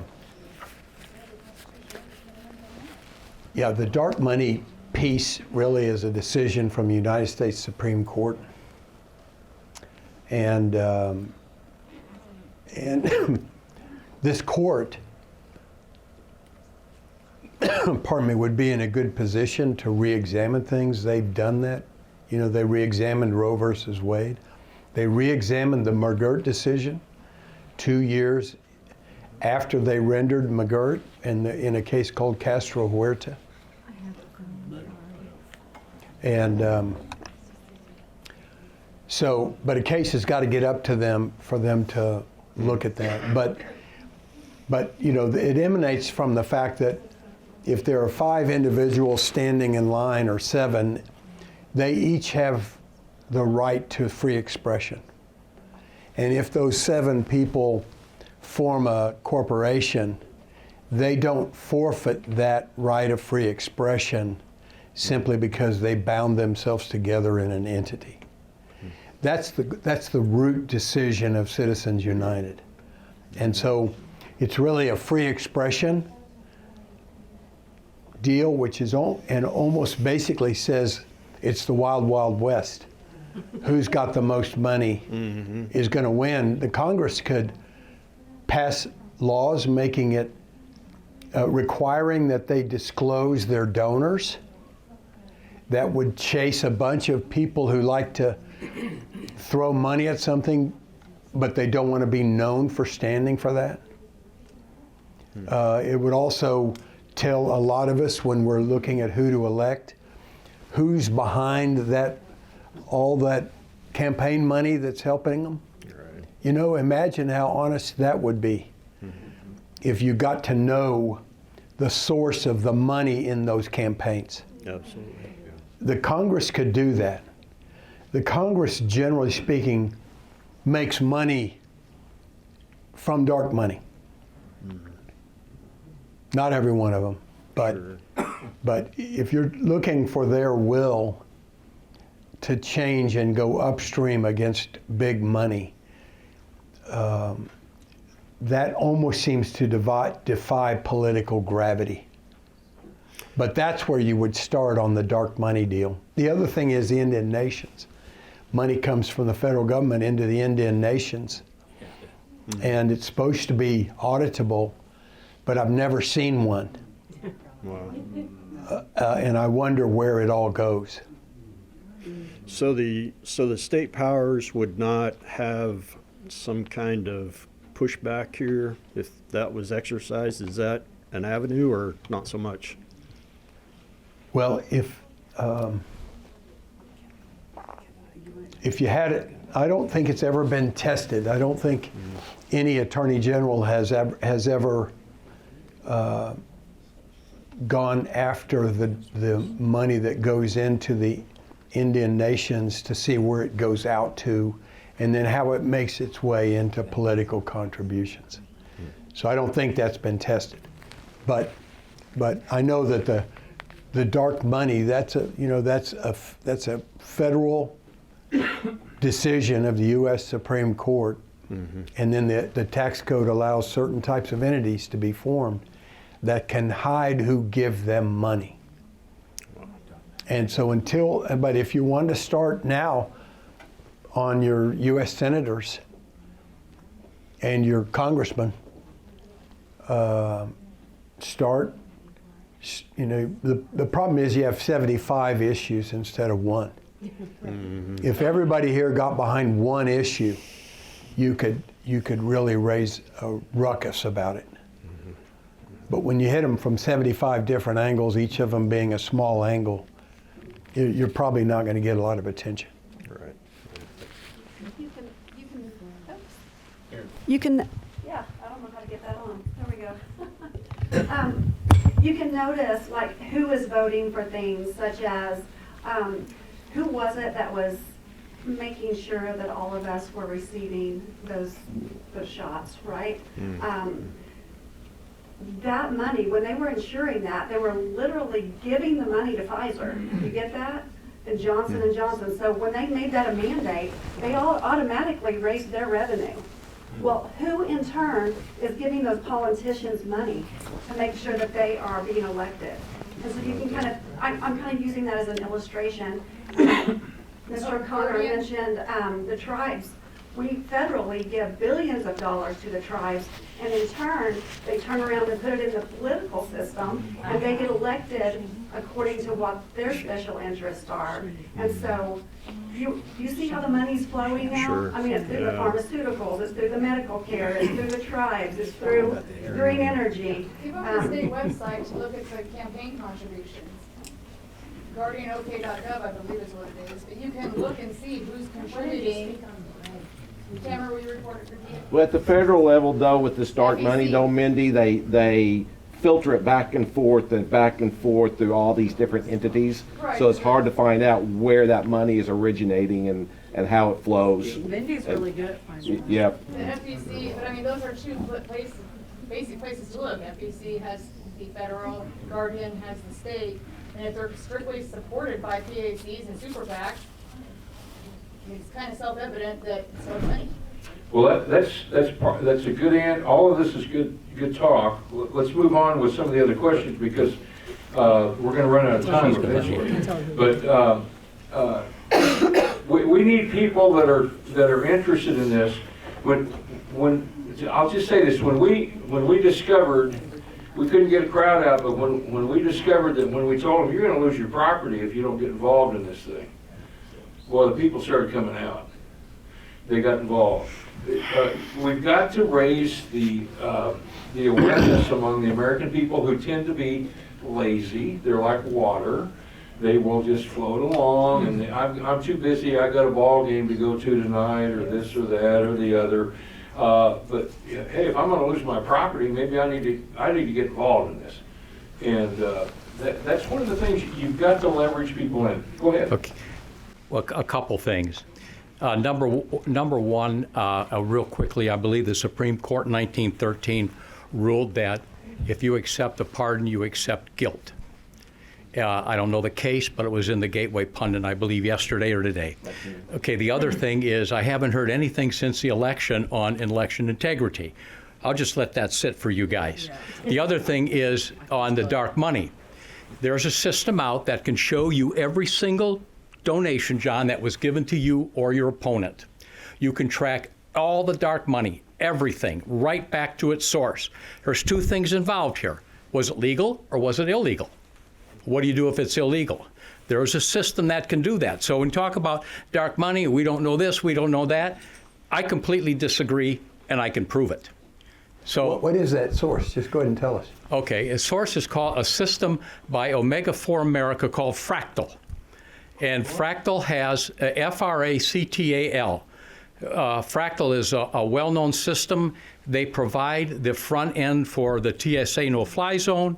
They have 6 patents on this. They are used in many utility companies that can project outages. They're used by eBay, the fraud system. Many insurance companies use it, USAA, State Farm, Geico. They all use the system. And there's a component of Fractal that will tell you every donation that is on the federal donation list. I can't think of the name of the system now that the feds have, but every dollar that any one of you have ever given to a political candidate is on that system and can be tracked. And is that federal candidates or state? Federal and state, doesn't matter what. There's billions and billions of records. They have it all, federal and state. So if you want to know where the dark money's coming from, you can find out. Wow. Then it wouldn't be called dark. It's still dark unless it's exposed. But my point is, there are systems out there that can facilitate this whole dark money situation. You will know where your opponents are getting their money. The big thing to me in this is you'll be able to identify what is legal and what may be illegal. That's it, and that's pretty much I have to say. Pardon? Jim Belk.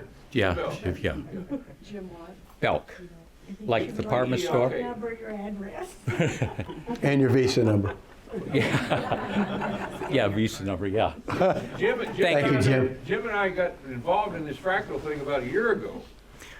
Yeah, but we got involved with it through election integrity because my opinion, the only way you can clean a voter roll and stop cheating is to compare your voter roll to the tax rolls. The tax rolls will show you what is a valid address and what isn't a valid address. Yeah. It'll tell you how many people are registered at a Walmart or to a post office box or to a campground. So if you want to really know about it and clean your voter rolls, that's the only way you can do it. You can't do it any other way. There are so many laws in the state of Oklahoma, you can't even take someone off the rolls. It's extremely difficult, but you can eliminate an address that is an illegal mailing address for a voter. That you can do. Wagner County with a 35-point margin in Wagner County on the sheriff's race. Pardon? We found them in Wagner County, addresses that don't exist. Well, anyways, thank you very much. But they don't care.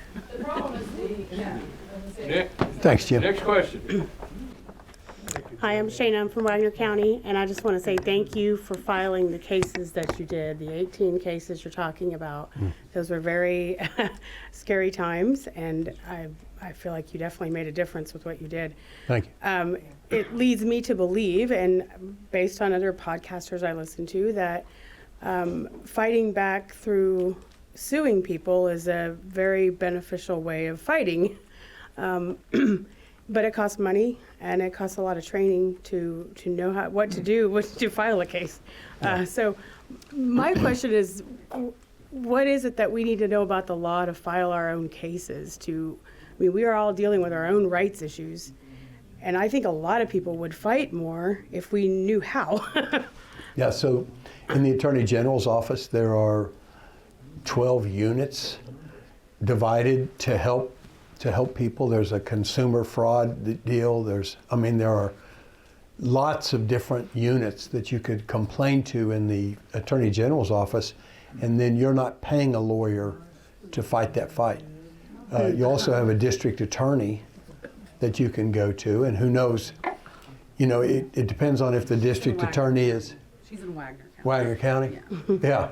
So, the DA or the Attorney General may or may not be responsive, but that's where I would go in at least initially, so you're not funding, because it is very expensive, and really the Attorney General's office can file those lawsuits against Ascension, and our lawyers are salaried employees of the state. Or we might have to, as we did in that case, hire some outside counsel, but we pay for that from our budget. So, but yeah, it's expensive. it's expensive to get justice in our system. Yes. And But I'll so, start there. I appreciate the Yeah, advice. yeah. Thank you for Thank the you. question. Yeah. Say that I appreciate everyone showing up for the solar wind farms. The DHS issue, the DOC issue, the ODAA, the ODAC, we've got big problems. What I saw, and get this on camera, what I saw of General Drum in the last 4 years, I am sickened by. He's done nothing but participate in cover-ups. He can come sue me, charge me, whatever. He's done nothing but participate in cover-ups to help officials that are bad actors. I don't know why they're bad actors. I don't care why they're bad actors. I can see it forensically. It's mathematical. Law is become an industry, an entrepreneurship instead of a sacred institution as it should be. The science of law has been completely disrespected. It is a full-blown epidemic. We have people here. You've heard of this case before. This girl here, you've heard of it before. I'll tell you about it later. But like, we have judges warring against the people. DHS, we could fix that with judges, and they are going along with the worst things I've ever seen. You know, you were talking about, you know, what you put 3 before 5 and all that. Right. Right. Same, you know, I was in Jenks the other day.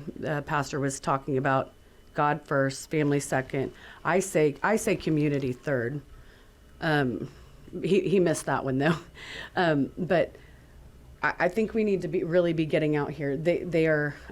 It's such a calculated effort when you look at it from a warfare strategy, which, you know, we're surrounded. Oklahoma, you know, if you haven't noticed, as far as the political war, I don't like political science. I like government science because that's mechanics, not show business. I have seen you work for the people. It's been amazing. And I do know that you are fooled by a couple of people. I'll tell you about them later. But and I'll give you details. If I'm only fooled by a couple, I'm in luck. Yeah, I know. I used to joke that everybody who came up to me should have to wear a NASCAR decal for who's paying them. Right? Yeah. Because they'll come up and lean over and act like they really care about you, and they'll go, listen, you really need to do this. And they don't care about you. I mean, they're being paid. Well, I do hope, I hope you win. I mean, unless there's a better candidate, I don't know. I mean, I hope you run. I don't know. That's good. Yeah. I mean, I don't want I'm you to all win for you candidate. unless I'm for somebody else. Well, if I have a better candidate. I know what, no other better candidate right now. That's okay. I will let you know. I like that honesty. That's good. Yeah. Well, anyway, it's not really a question. It's a demanding character, demanding whatever else it was you said.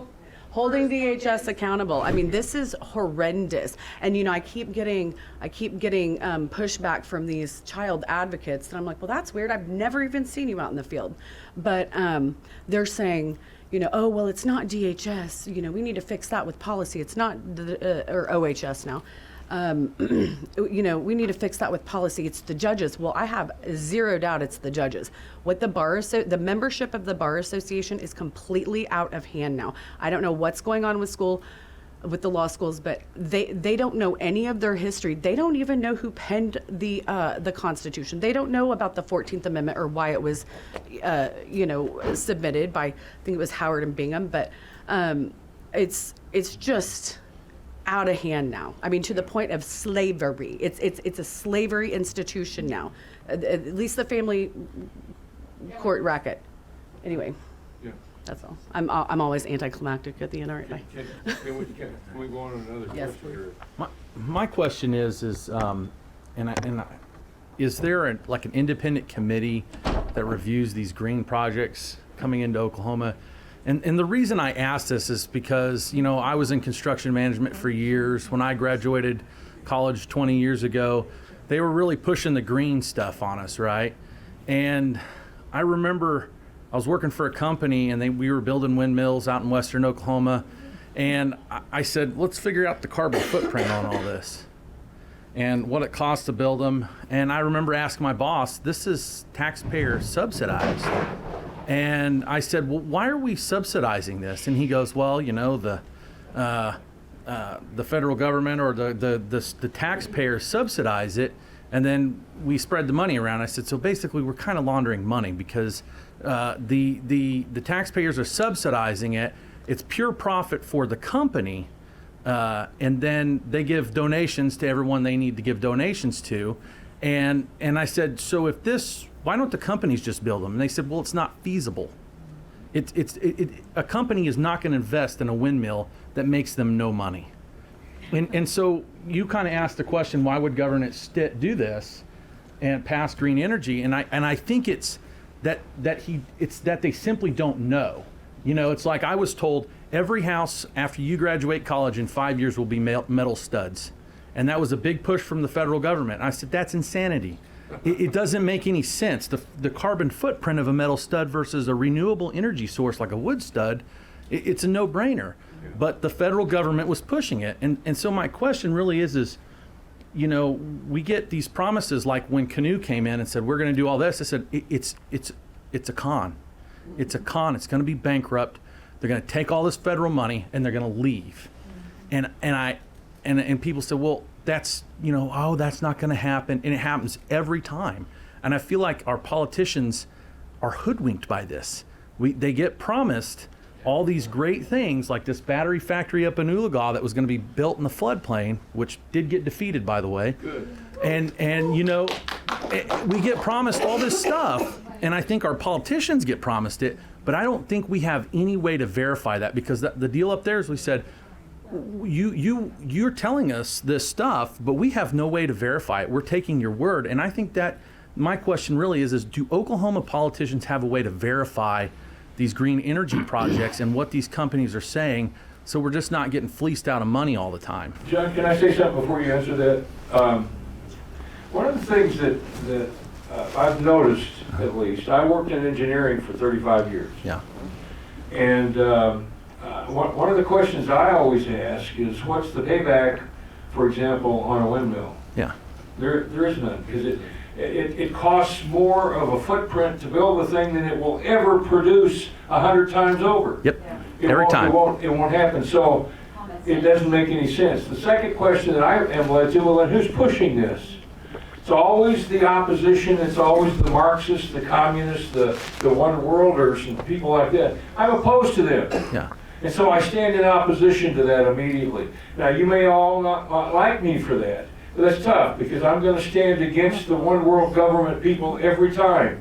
Because I want America to be great. One of the great things that was said yesterday in the inaugural address is we got more energy than any other company or country in the world, and we're going to drill, baby, drill. Yeah. And that's what we needed to hear. We need to go back to work using a natural product of the earth to run our cars and to do those things, because the technology of solar, and I worked in the solar industry for 10 years, the technology is not there to run anything. It won't produce enough yet. We don't know enough about it. Nope.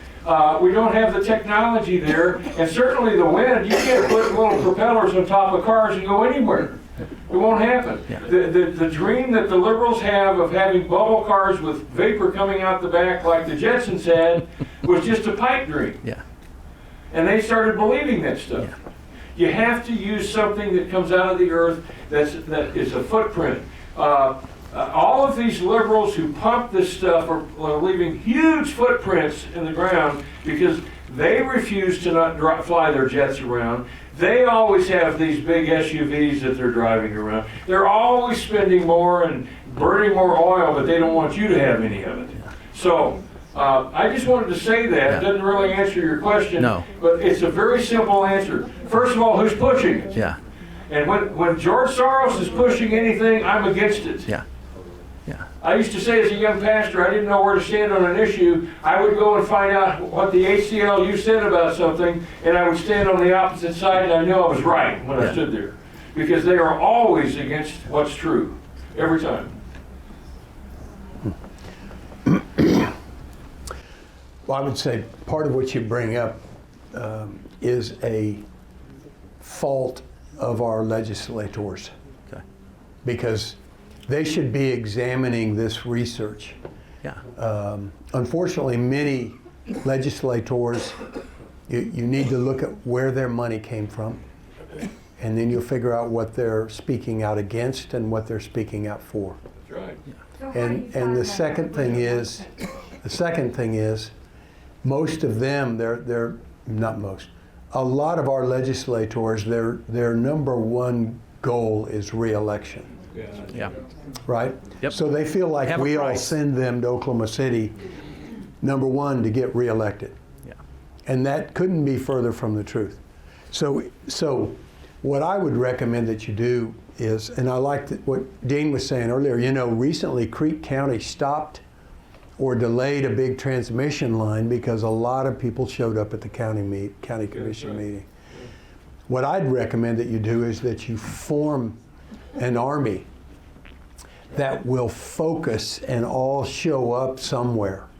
If McIntosh County needs your help, you'll have 150 people go to McIntosh County. They did this recently, and a couple of very powerful legislators did not get reelected. But if you keep showing up in small groups, you keep getting beat one-on-one.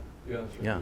But if you form an army that's going to focus and show up in one place and remove somebody who didn't research the windmills or the corporate charity,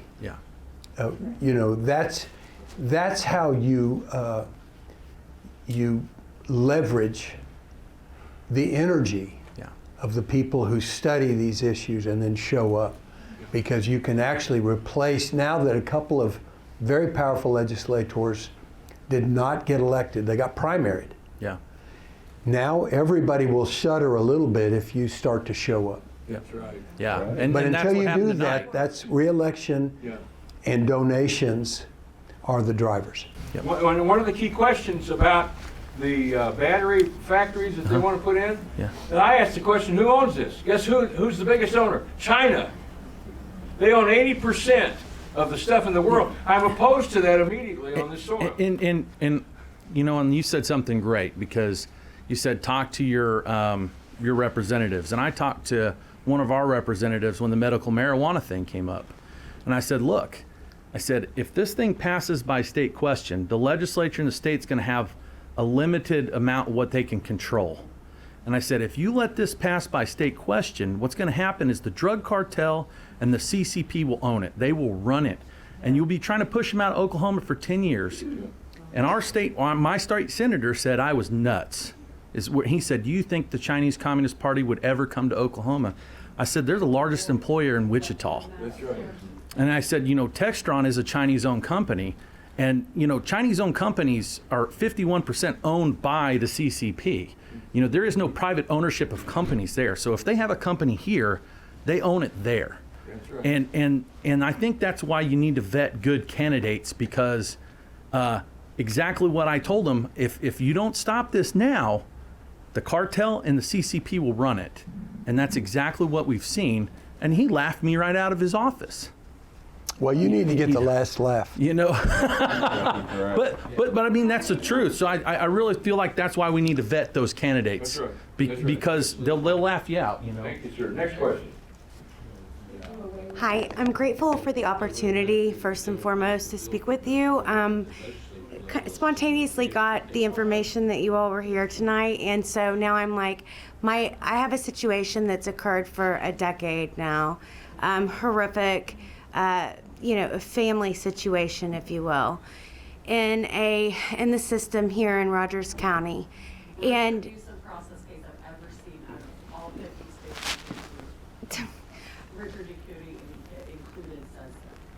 so the point is that with that, it's been a racket. Like you said, justice is expensive. My side alone is probably spent, and it's not about the money, but sometimes the money taps out, and then you have a realization that, my gosh, there's so many people that I've contacted and spoke to, and it's like, it's so incestuous.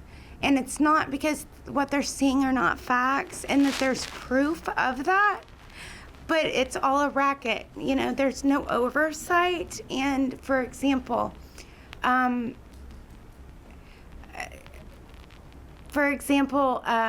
had an opportunity through Mike Hunter to speak, got an appointment with the Deputy Attorney General. Really thought, great, this is, you know, thank you God, this is going for me to be able to speak to them regarding the extreme concern of my daughter's safety and rights, with 5 substantiations of sexual abuse, fondling on her, and threat to harm on her by the state. Yet this system, for whatever reason, continues to isolate her to him. And I know there could be a whole, you know, family law racket. I don't know. I would never be a family law attorney for anything because it is such a racket. However, when there is a serious case and there's serious disclosures and serious substantiations, and a district attorney completely, it's like the Wild Wild West good old boy system, and does nothing to protect, which he is in the position of power in order to, and is there for the job to protect children first and foremost, I would think. And not on top of that, it's a racket. So what would you, okay, so I got the appointment with a Deputy Attorney General, and her name was Joy Thorpe at that time, and I sat down with her. She knew who the opposing counsel was before she took the appointment with me. I sat down for an hour and a half, pleaded, showed her the evidence, showed her the video of interview, substantiations, all of this, and said, please help my daughter. Then at the very end, she then informed me that her husband's attorney, her hubby, as I believe how she put it, represents my opposing counsel. She already knew who my opposing counsel was, and I can prove that. But yet she still took the appointment, listened to everything. Then not only did she do that, she did nothing to help my daughter, which when she told me that the opposing counsel was her husband's attorney, and knowing she knew that before, once again, I knew that there was no chance in that. However, not only that, then she went and joined the district attorney's office over here in Rogers County, of the very person that I was asking to please just look at what's being done and what's not being done for my daughter. And again, you know, I've spent between $400,000, maybe closer to $500,000 from my side, and it's disgusting. It's like they knew that I am a great mother, did nothing wrong. There's nothing against me, yet this has continued to go and go and go. And my best friend Holly Meek, who Women for Tulsa and everything, and I know she had spoken, and I was thinking, you know, I called your office and asked please for an appointment. Your gatekeeper, she's a bulldog, you know, she was not allowing me to get through, unfortunately.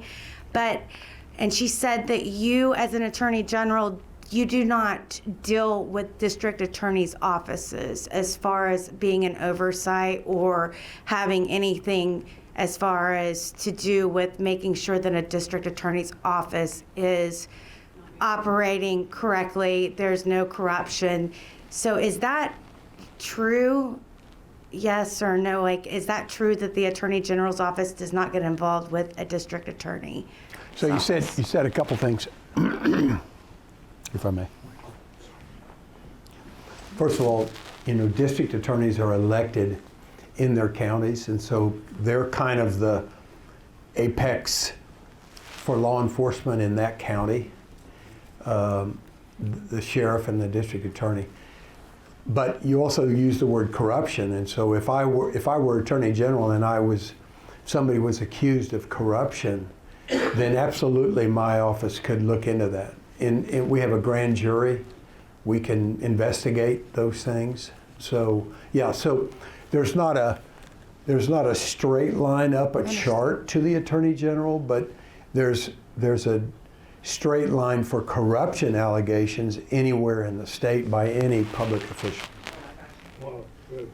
Okay, great. Thank you for answering. And I'm sorry that my gatekeeper, was this when I was in office? It was, yeah. Yes. But again, that's why, like, just the oversight of everything individually, and not to go on, people were talking about vaccinations, and I was thinking, okay, that's another example of me calling your office during the horrific time. Tell you very concisely, my mother passed very suddenly in 2018 of an aggressive form of cancer. My uncle passed right before that with heart attack. So I ended up, my grandfather passed, my grandmother was left. I was her power of attorney. She had an illness that put her in rehabilitation. She went into a nursing home. It was like November of 2019. So in other words, right before all of that hit. Yeah. And then she went into the nursing home. So then I visited with her outside, and I'm sure you've heard lots of stories of this. In 100-degree weather, whatever it may be, I was outside of her window because we were only allowed to visit through the window. We couldn't open the window or anything, couldn't hug her neck for a year and a half, maybe longer than that. Horrible situation. And grandmother got so disoriented because Nobody could visit her that she knew. Yeah, we tried, with everything that we can do. My point is the vaccinations come out and they tell me you have to go get vaccinated in order to see your grandmother. Yeah. I did not want to get vaccinated. However, I didn't know how much longer she had, so I went and got vaccinated. Then after I did that, then they said, oh, I'm sorry, we've decided to shut down the facility again. There's an influx of COVID. That went back and forth. Anyway, I called your office as well, and this isn't like to say, oh, I've called your office and I get no help. But is it more of like it's difficult for you to serve individual needs rather than, because I've heard you say, I did this for this amount of people, I did this for this amount of people, so I'm just trying to figure out, is there a different number that you may call for individuals? Yeah, no, there's not a threshold, but if it's an industry over which we have regulations like nonprofits or Medicare or Medicaid programs, those kinds of things, we have a unit that specifically leads that piece of it. But even in my own instance with my own mother, she was at a nursing home, and they tried to tell me that we couldn't take her out. And I told the director, look, this is a contract. I entered a contract with you to place my mother there. I can come get her right now if I want to. Yes. And they said, well, you're right, but. So, I mean, they were told to tell people one thing, which wasn't true. Your mother was in there voluntarily, and she could have been removed by your family voluntarily. Right, and see, I was her one and only power of attorney. However, they threatened that if I were to take her out, then I couldn't bring her back. I know, and I was concerned about the health. Like the authority. what? That's right. Yeah. They have that because that is a private business that enters a contract with the family to house their loved one. Right. And they can then make rules if you take them out and expose them and bring them back. That's their freedom as a business to make that rule. But yeah, no, I didn't have a deal where if it's just one person with a complaint, they don't get to me. That was never a thing. So, but I have a law firm right now. If you want to call me, I don't do domestic. Because I did 25 years of trial work in divorce, and it's even if I tried a great lawsuit, it's still a train wreck. Okay. And so I just stopped doing that. How old is your daughter? My daughter is 13 now. This began when she was